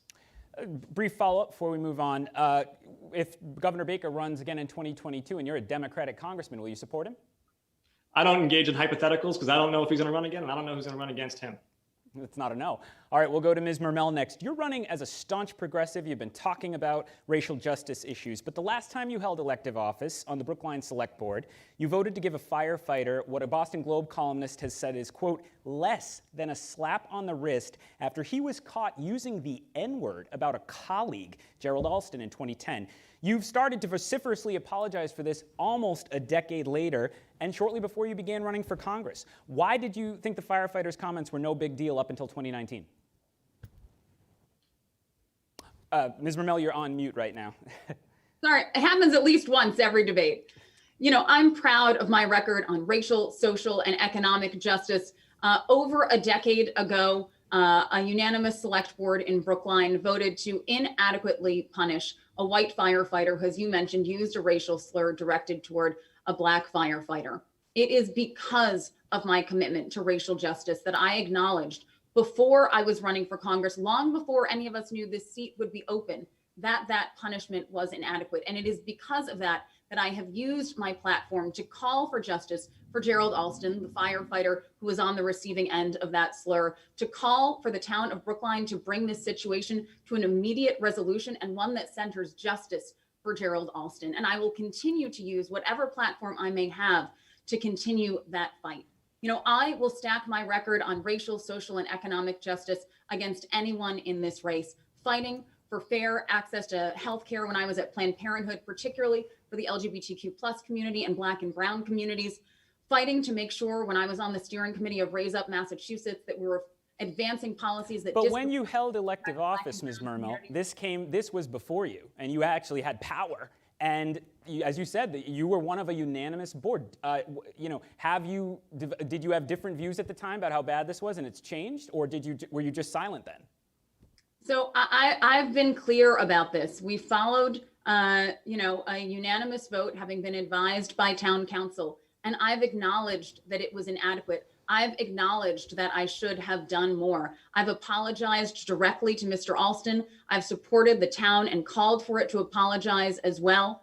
And I've done that without being asked, before I was a candidate, before I even knew this opportunity to run would be up. And it is because of my commitment to racial justice that I have done that. I've been clear and unequivocating in that. I've done it in writing and verbally, and even just a few weeks ago, appeared before the select board in Brookline to support advancing the cause of justice. All right, I want to turn to Ms. Grossman now. You've put nearly $500,000 of your own money into an attempt to win this primary, even as other candidates of less means, including Ms. Mermell, struggle to compete by raising money from contributors. What do you say to those who think you're trying to buy a House seat because you're well off? Ted, I am running for Congress with the fierce urgency of a mom who is going to take on the NRA, who's going to take on Big Pharma and Trump Republicans. I believe so strongly in this fight that I am putting my money where my mouth is. Our children's future is on the line. And I'm somebody who wakes up every day thinking about when my kids and all of our kids are grown and perhaps want to have families of their own, are they going to have a planet to live on that is finally free from the climate emergency that is here and we know is coming? Are our kids going to be safe in their communities, on the streets and in their schools? Will we finally have provided quality, affordable healthcare for everyone? I have a sense of urgency and passion that I am bringing to this race. And as I said, I believe so strongly in that I am putting my money where my mouth is. But how do you feel about an election system? I spoke to many potential candidates in the southern part of the district. They felt they couldn't match the money out of Newton and Brookline. Is that the right way to run an election system? I will be the first to tell you, and I say it as often as I can, that I believe in general that getting money out of politics is incredibly important to being able to make progress on the issues that we care about. And I'm not going to stand for corporate special interests taking hold of our government and preventing us from being able to make progress on the issues we care about, like taking on the NRA, like taking on big oil, like taking on big pharma. All right, I want to turn to Ms. Leckey. Ms. Leckey, you've put even more money of your own than Ms. Grossman into your campaign, $800,000 at last check, even as you run on a platform of democratic socialism. If you win the nomination and face a wealthy Republican, do you support that Republican's right to use whatever amount of his or her own wealth it takes to defeat you?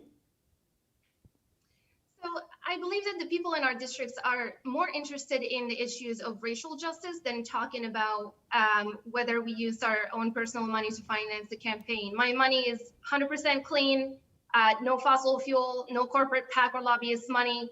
I'm using it because the people who have lost their jobs and lost their health insurance cannot give the small dollar donations that we survived this campaign on for so long. And I'm proud to bring equity into the race. But let me address this, because I know Mr. Gerald Alston, and I stood in front of the select board of Brookline to talk about how he's been let down. And the words that my opponent uses when she describes the case are heartbreaking, and I don't think they're fit for the suffering that Mr. Gerald Alston has gone through. My opponent only spoke of the matter in 2019, and I remember when, after her name was already touted on the newspaper as a possible person to run should Joe Kennedy drop out of the challenge when I was challenging him.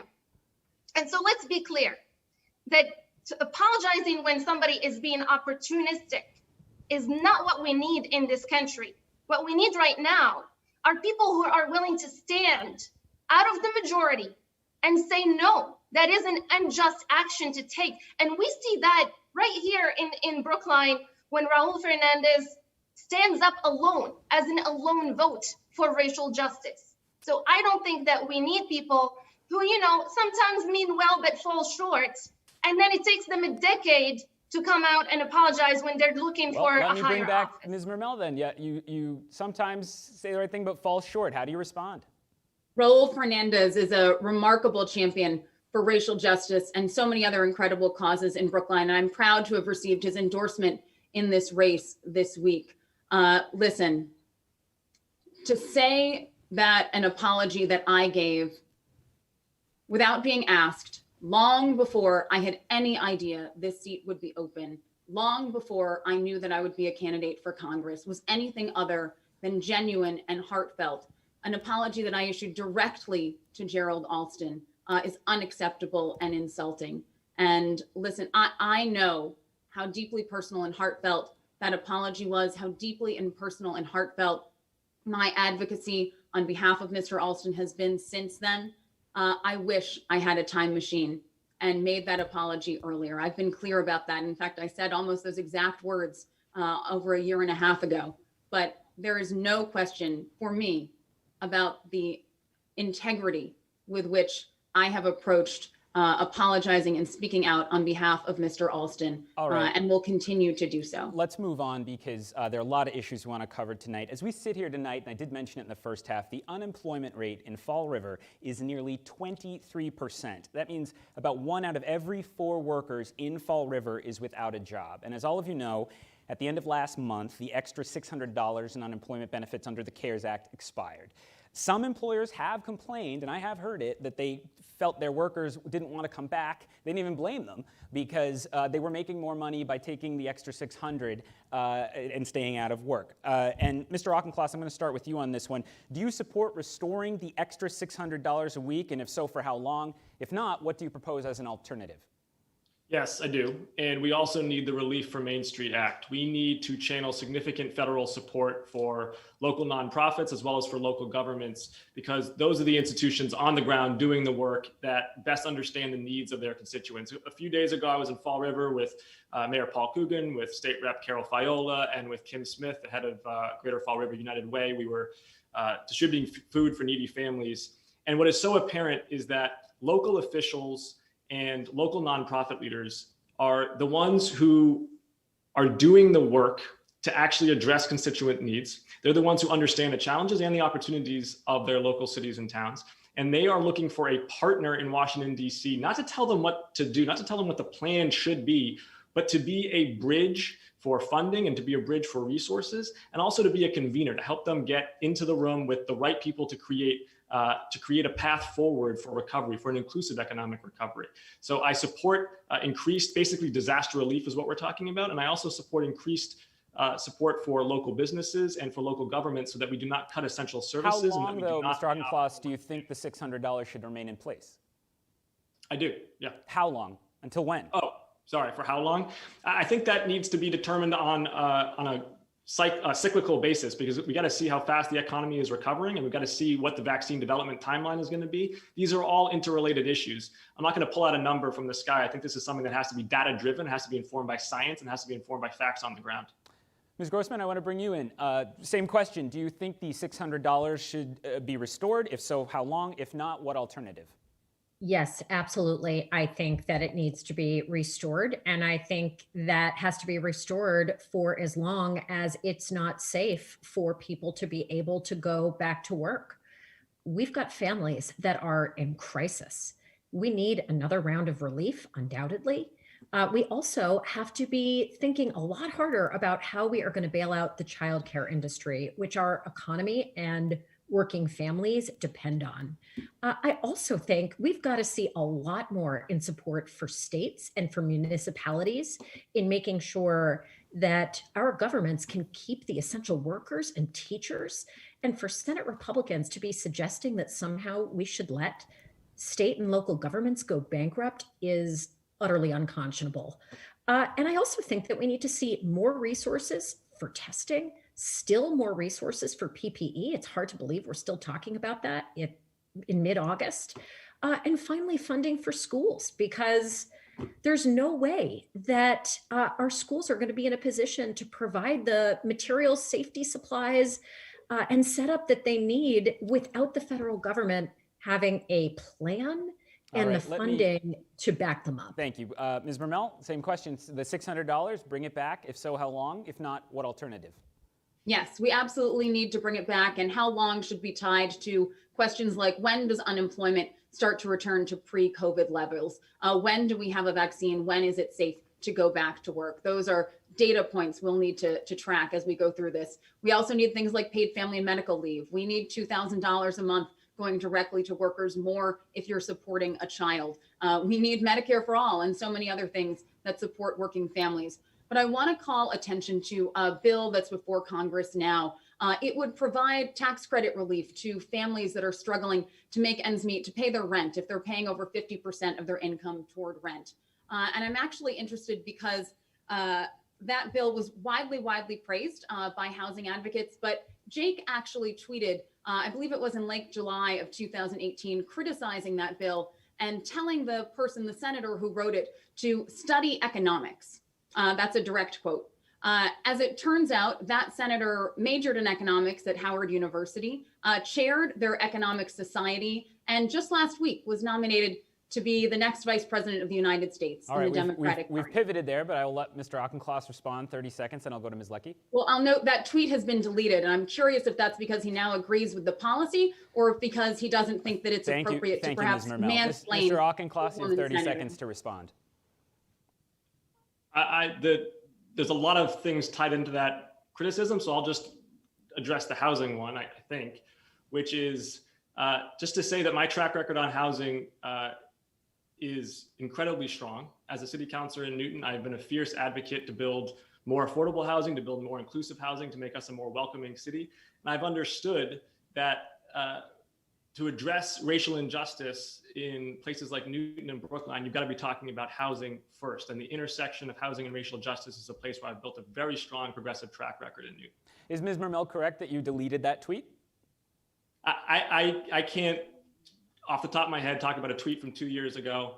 So I can't give you an answer there. What I will say is that I'm incredibly excited about this ticket, and I am incredibly confident in the ticket's ability to beat Donald Trump. And I think that we have a whip-smart and highly capable vice president nominee who is going to help lead this country forward and build coalitions. 15 seconds, Ms. Mermell, because I do want to bring Ms. Leckey in.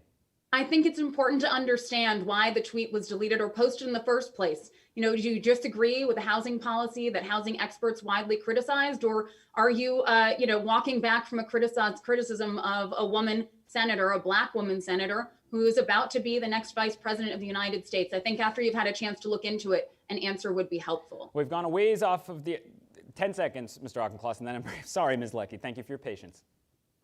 I just think these ad hominem attacks are so counterproductive to what we're trying to accomplish here. What we're trying to accomplish is to address voters about policy, and then also to build a coalition that's going to take us forward after September 1st. We are all Democrats here. We've got a bigger mission at stake. And I'm just not going to engage in this increased negative campaigning. It's not productive. Ms. Mermell, my timekeepers say you've had considerably more time than the others, so I'm going to bring in Ms. Leckey. Ms. Leckey, I want to go back to the unemployment issue. Do you support extending the $600, and if so, for how long? Yes, I do support extending the $600, and I think it's not enough. I think we have to give people $2,000 a month. But here's the thing. Here's what everybody is missing out.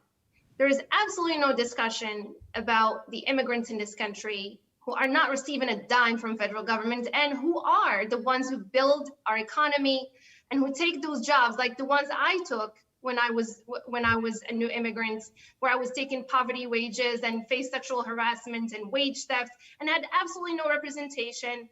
Like if I didn't exist, right? I didn't have even the right to vote. And those people are not represented in the $600 or in the unemployment, or in the 2,000 that most of the candidates on this campaign talk about. Those people are human beings. And I am the only one here fighting for them, whether they're documented or they're not documented. Whether they're students right now, students on F1 visas are literally homeless in the streets and hungry. And so we need humanity in our country. We need compassion in the lawmaking. And we need people who have lived those experiences to be there fighting for the most vulnerable, and including those who are usually left out of the political process in this dialogue. Ms. Leckey, before I go to Ms. Grossman, just as a brief follow-up, do you think Congress should extend these benefits all to undocumented immigrants in a future law? Ms. Leckey, and then Ms. Leckey, and then Ms. Grossman. Sorry. I'm sorry. I was asking Ms. Leckey, do you believe these benefits should be extended to undocumented immigrants? Yes, absolutely, I do. Undocumented immigrants are literally hungry right now. This is the richest country in the world, and we should treat all human beings the same. If we're going to be talking about immigrants and undocumented immigrants not receiving these benefits, then we are in a form of apartheid in our country. Right now, immigrants are still caged. Right now, children are separated from their families. So let's not forget about those people who have been under the boot for so long in this country. And once for all, somebody needs to speak up for them. We only have 14 immigrants in the whole 535 members of Congress. Thank you, Ms. So Leckey. let's send another one. Let's send another one. To weigh in before we move on to the next topic. Ms. Grossman. Thanks. So I just wanted to go back to Jesse's comments earlier and just point out that what she had said about Jake is not a one-off incident. It's part of a pattern.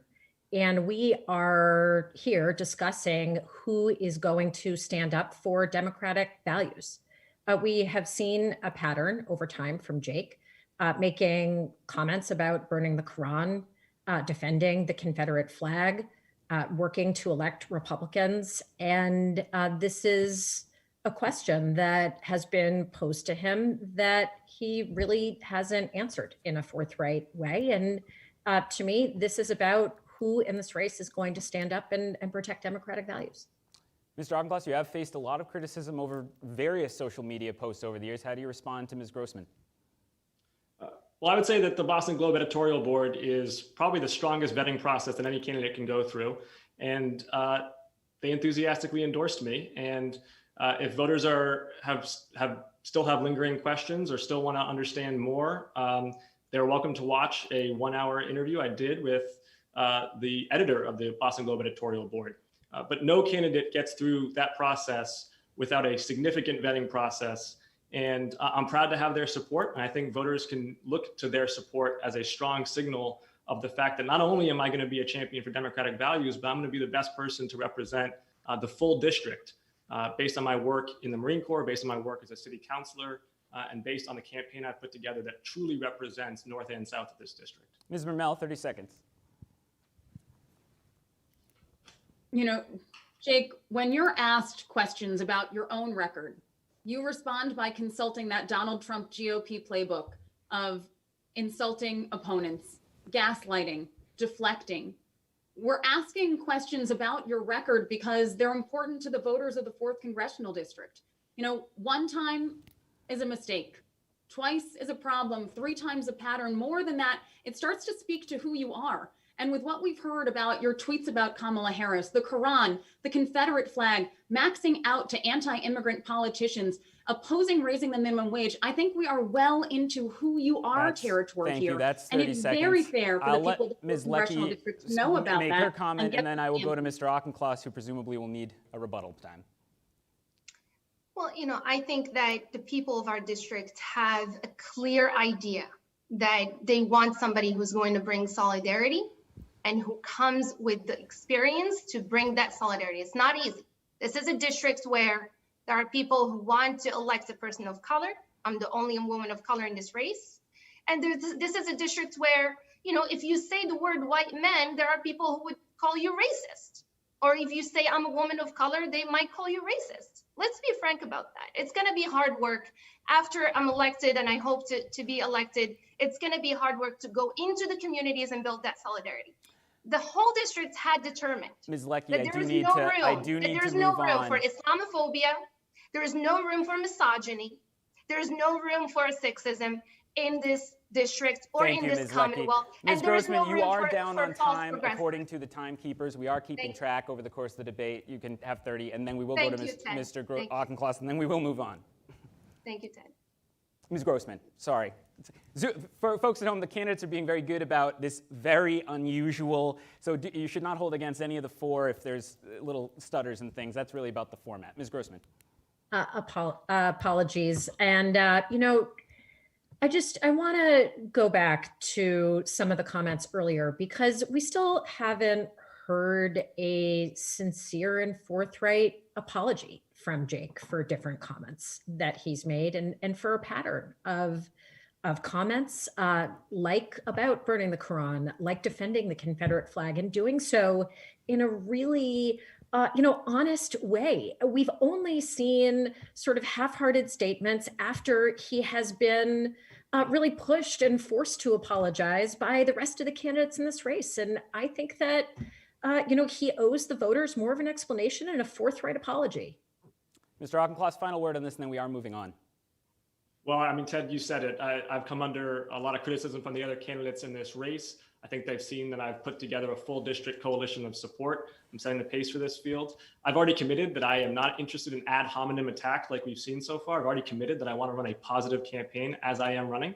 My focus is purely on standing up to Donald Trump's dangerous and hateful agenda. My focus is on putting together the coalition that can get us to a better place on the day after he leaves office. That's where I'm focused, not on these ad hominem negative attacks in the Democratic primary. Well, the people I represent as a reporter are the people in the southern part of the district all of you want to represent. So I want to ask you a question about the long-awaited South Coast Rail project. The Baker administration has begun taking steps to implement it, but there's still some debate about the plan. Ms. Leckey, I'll start with you. Do you support the Middleborough route for South Coast Rail, or do you think they should be prioritizing the Stoughton route? You know, I think that the South Coast Rail project has been halted by establishment politics. This is not a question of funding. This is not a question of what the people need or where the road is going to go. This is about politicians going after politicians. And this district, especially Bristol County, has been politically neglected by our own Democrats. I mean, look at what happened in Taunton. We have a Trump supporter mayor in Taunton. And we could have saved the day, but we always never show up on time.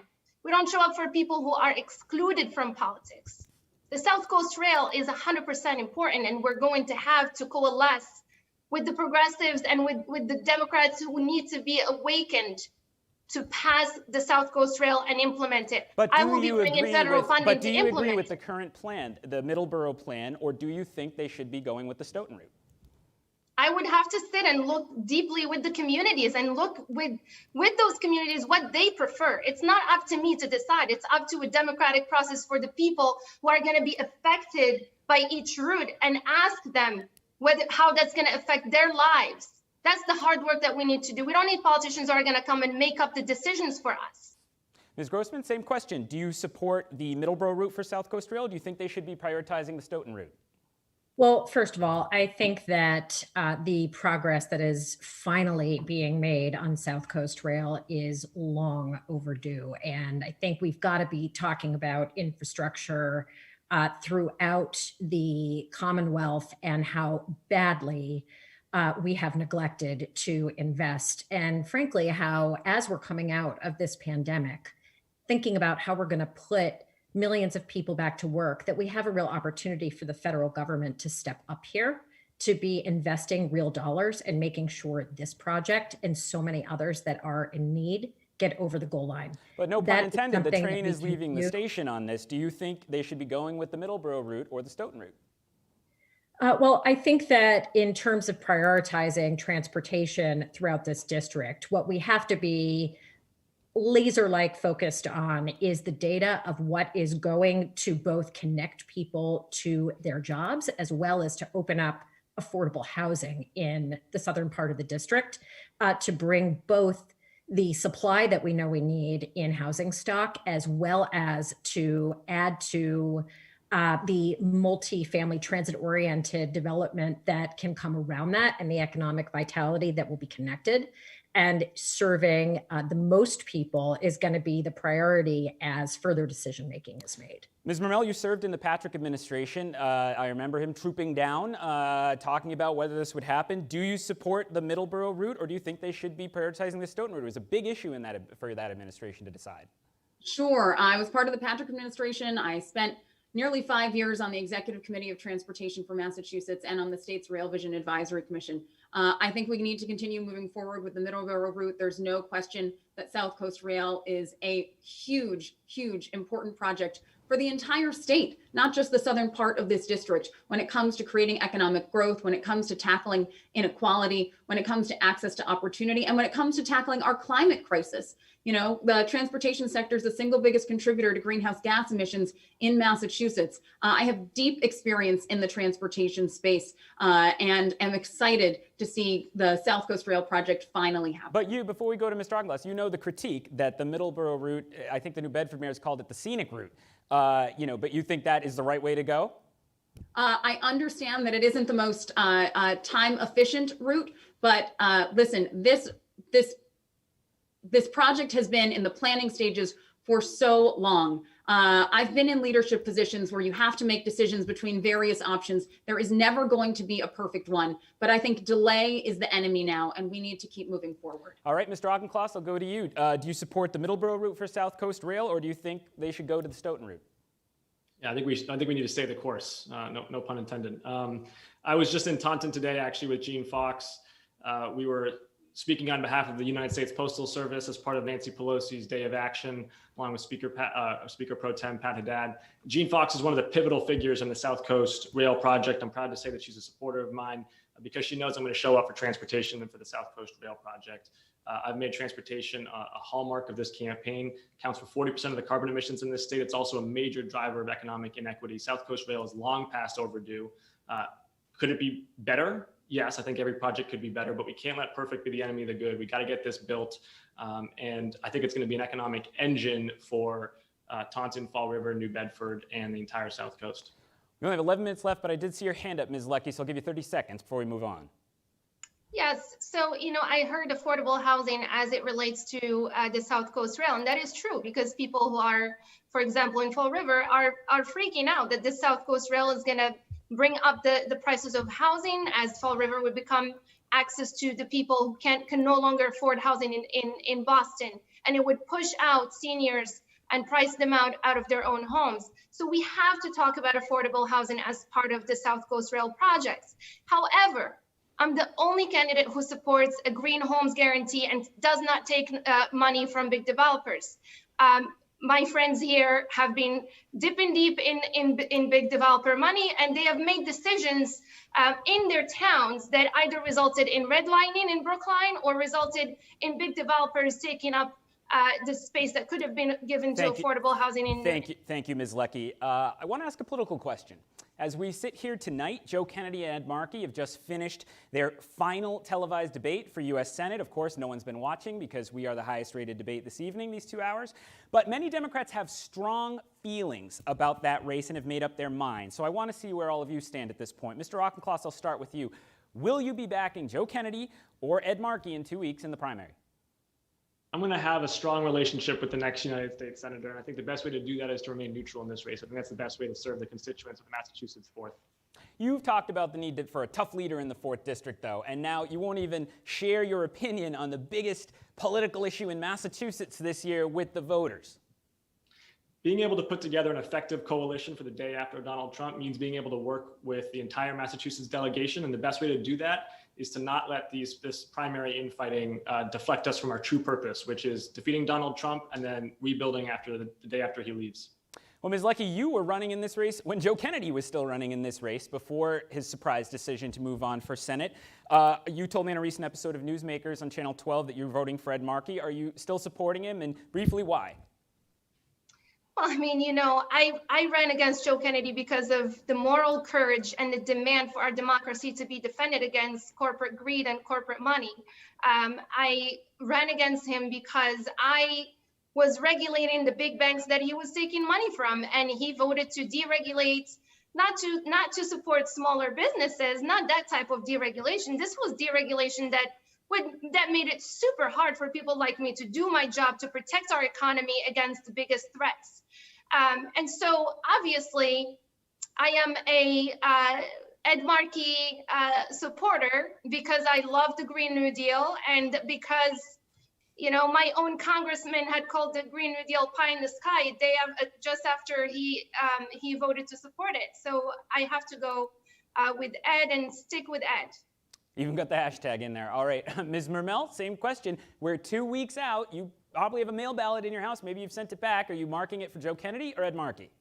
Well, I'm planning on voting in person, but I haven't made an endorsement in this race, and I'm not planning to. I've had the chance to know both gentlemen a little bit, not terribly personally well, but I'm focused on this race and fighting hard to represent the 4th Congressional District over the next 14 days.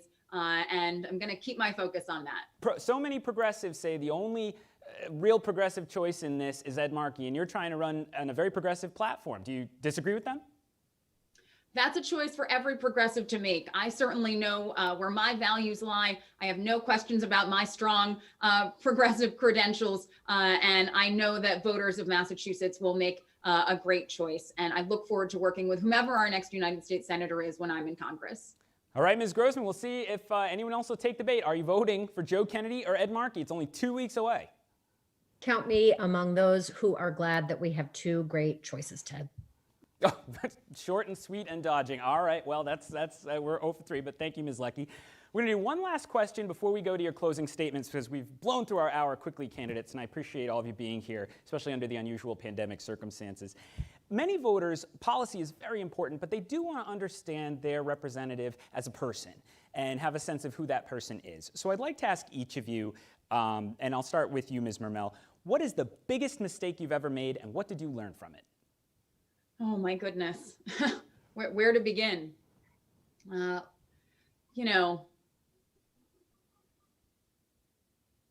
I will say, I hope my mother is watching this. When I was a preteen, my mother, before I was born, had a cerebral hemorrhage, and it deeply impacted her short-term memory and her ability to handle what many of us would think of as routine tasks.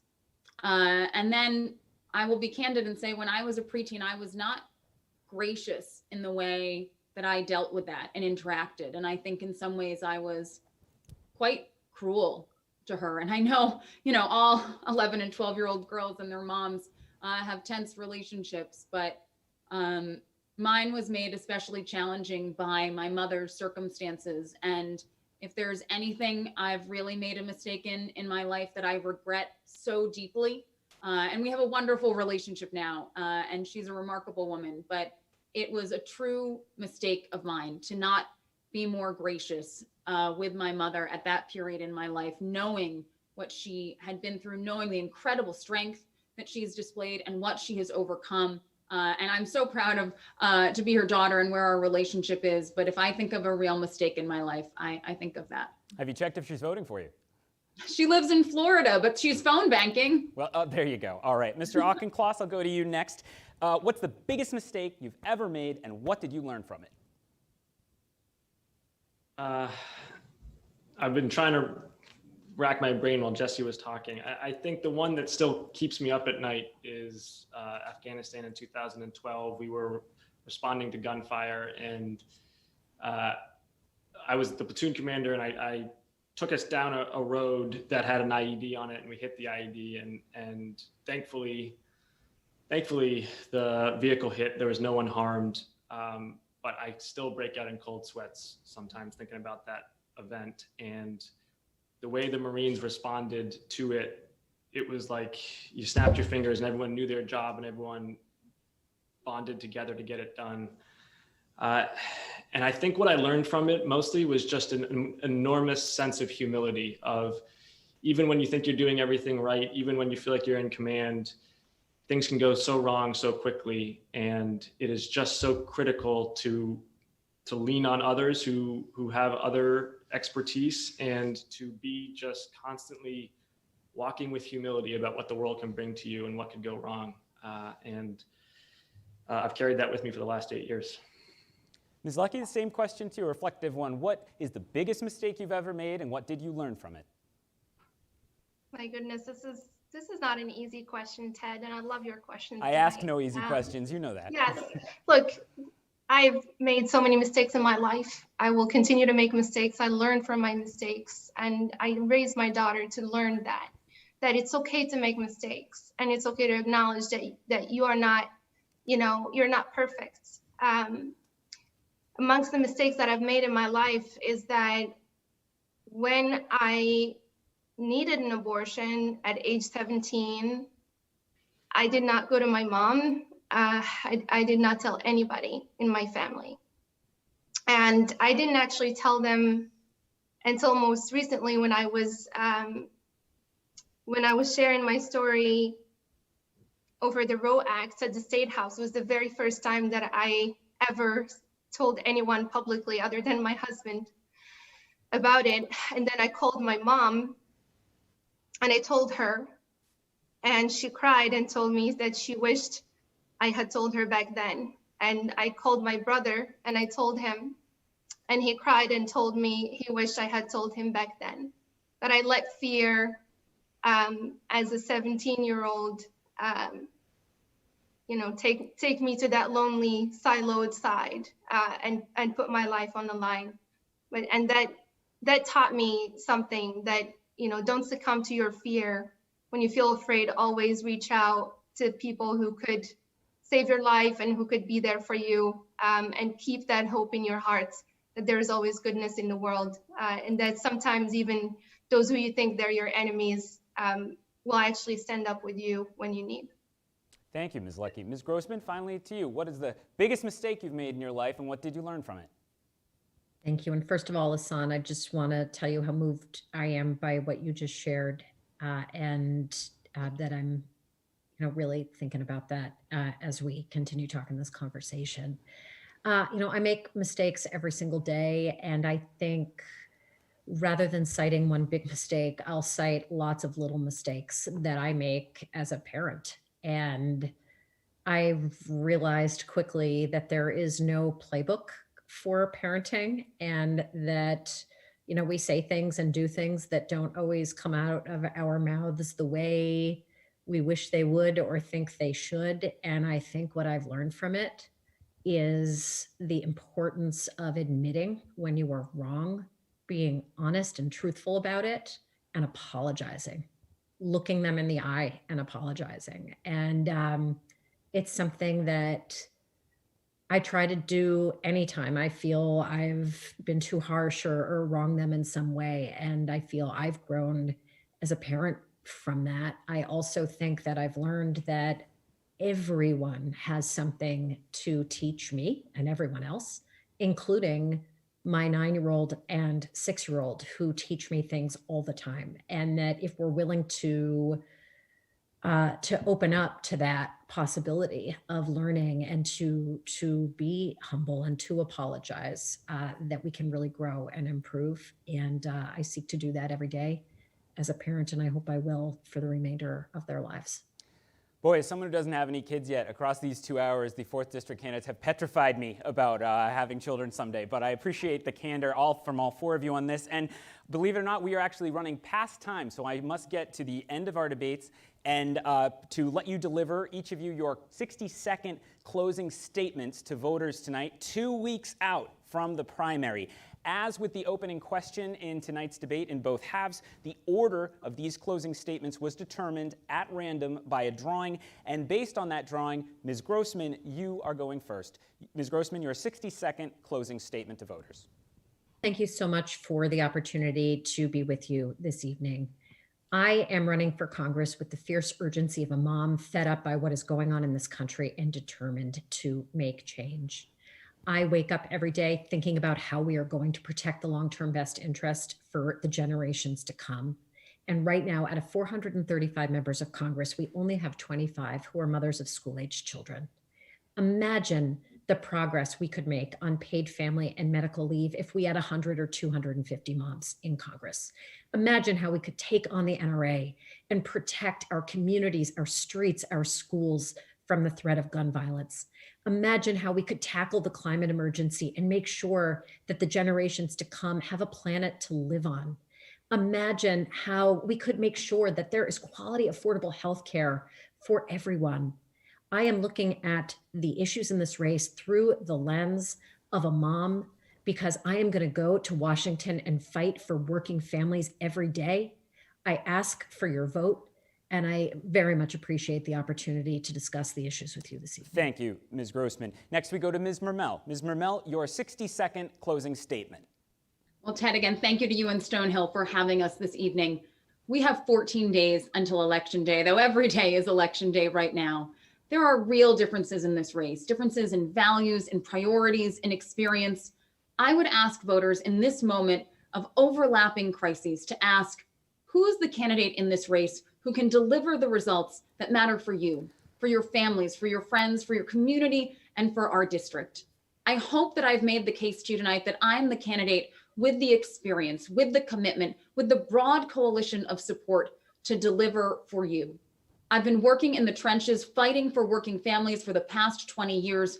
I have the record to show for it, being in the room negotiating the strongest paid family and medical leave law in Massachusetts, fighting for reproductive health care, working at Planned Parenthood, working in the Patrick administration as a local elected official. We've put together the broadest, most diverse grassroots coalition in this field. We are people-powered, and I will be people-powered when I am in Washington fighting for you. I ask for your vote on or before September 1st. Thank you, Ms. Mermell. Next, we go to Ms. Leckey. Ms. Leckey, your 60-second closing statement.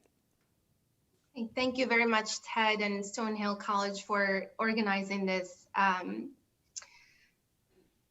We live in a historic moment in our country, in a country that is divided, in a country that has been subject to so much hate in our communities, putting Muslims against the Jewish community, putting Blacks against whites, putting immigrants against those who are born here. And we know that that's not who we are as a people, that who we are as a people are a people of solidarity, are a people of unity, are a people of love, and people who celebrate our differences, our diversity, and our courage, and people who are committed to the most vulnerable, to fighting for the children, for the Black children who have been lost to gun violence, who have been lost to sexual violence, to fighting for those who have been sidelined by our own political system. This is our moment to rise together so that we can march forward against Trump and against hatred and against racism And when you make your decision to elect, 5 seconds. think about these things. Think about whether you would elect the only woman of color in this race, the only immigrant in this race, the only Muslim in this race, the only Wall Street regulator who fought the biggest corporations in this race and refuses to take corporate PAC and lobbyist money. I hope to earn your vote tonight. Thank you. Next, we go to Mr. Auchincloss. Mr. Auchincloss, your 60-second closing statement. Ted, thanks for moderating tonight. I did a great job. I appreciate everyone watching. I hope folks watching leave with a solid impression of my positive message, which is that I am ready to stand up to Donald Trump's dangerous and hateful agenda, and I am ready to build coalitions to get us forward the day after he leaves office. His America is not the America I fought for as a Marine captain. It's not the America I've worked for as a city councilor. I'm ready to go toe-to-toe with the NRA because I know that no civilian needs an assault weapon. I'm ready to listen to science, not showboating, so that we can beat back the coronavirus and curb climate change. And I am ready to ramp up an inclusive economic recovery. And as a city councilor, I've taken tough votes to build more housing and to green our infrastructure. And as a member of Congress, I'm going to make sure that every family gets back on their feet and that we have an economy that works for north and south of this district. We are a nation in crisis. I am ready to lead in crisis, and I ask for voters' support on or before September 1st. Thank you, Mr. Auchincloss. And on behalf of Stonehill College, I want to thank all 4 candidates for joining us virtually for tonight's primary debate. As I said in the first half, I hope that at some point when one of you is running for re-election, we're allowed to debate in person. And if you missed the first half of the debate, their 4 opponents, Khazei, Natalie Linos, Sigel, and Chris Zannetos, debated. We will have the whole video on YouTube this evening if you want to catch up. Remember, the primary is September 1st, and the deadline to get in your application for a mail ballot is August 26th. You can track the progress of your mail ballot as you hear about that, all that going on with that online. There'll also be an in-person early voting period from August 22nd to August 28th. And of course, I hope you'll join me on WPRI 12 and WPRI.com. We'll have continuing coverage of all the major primaries in southeastern Massachusetts this fall. Don't forget to vote. From Stonehill College's May Auditorium, good night.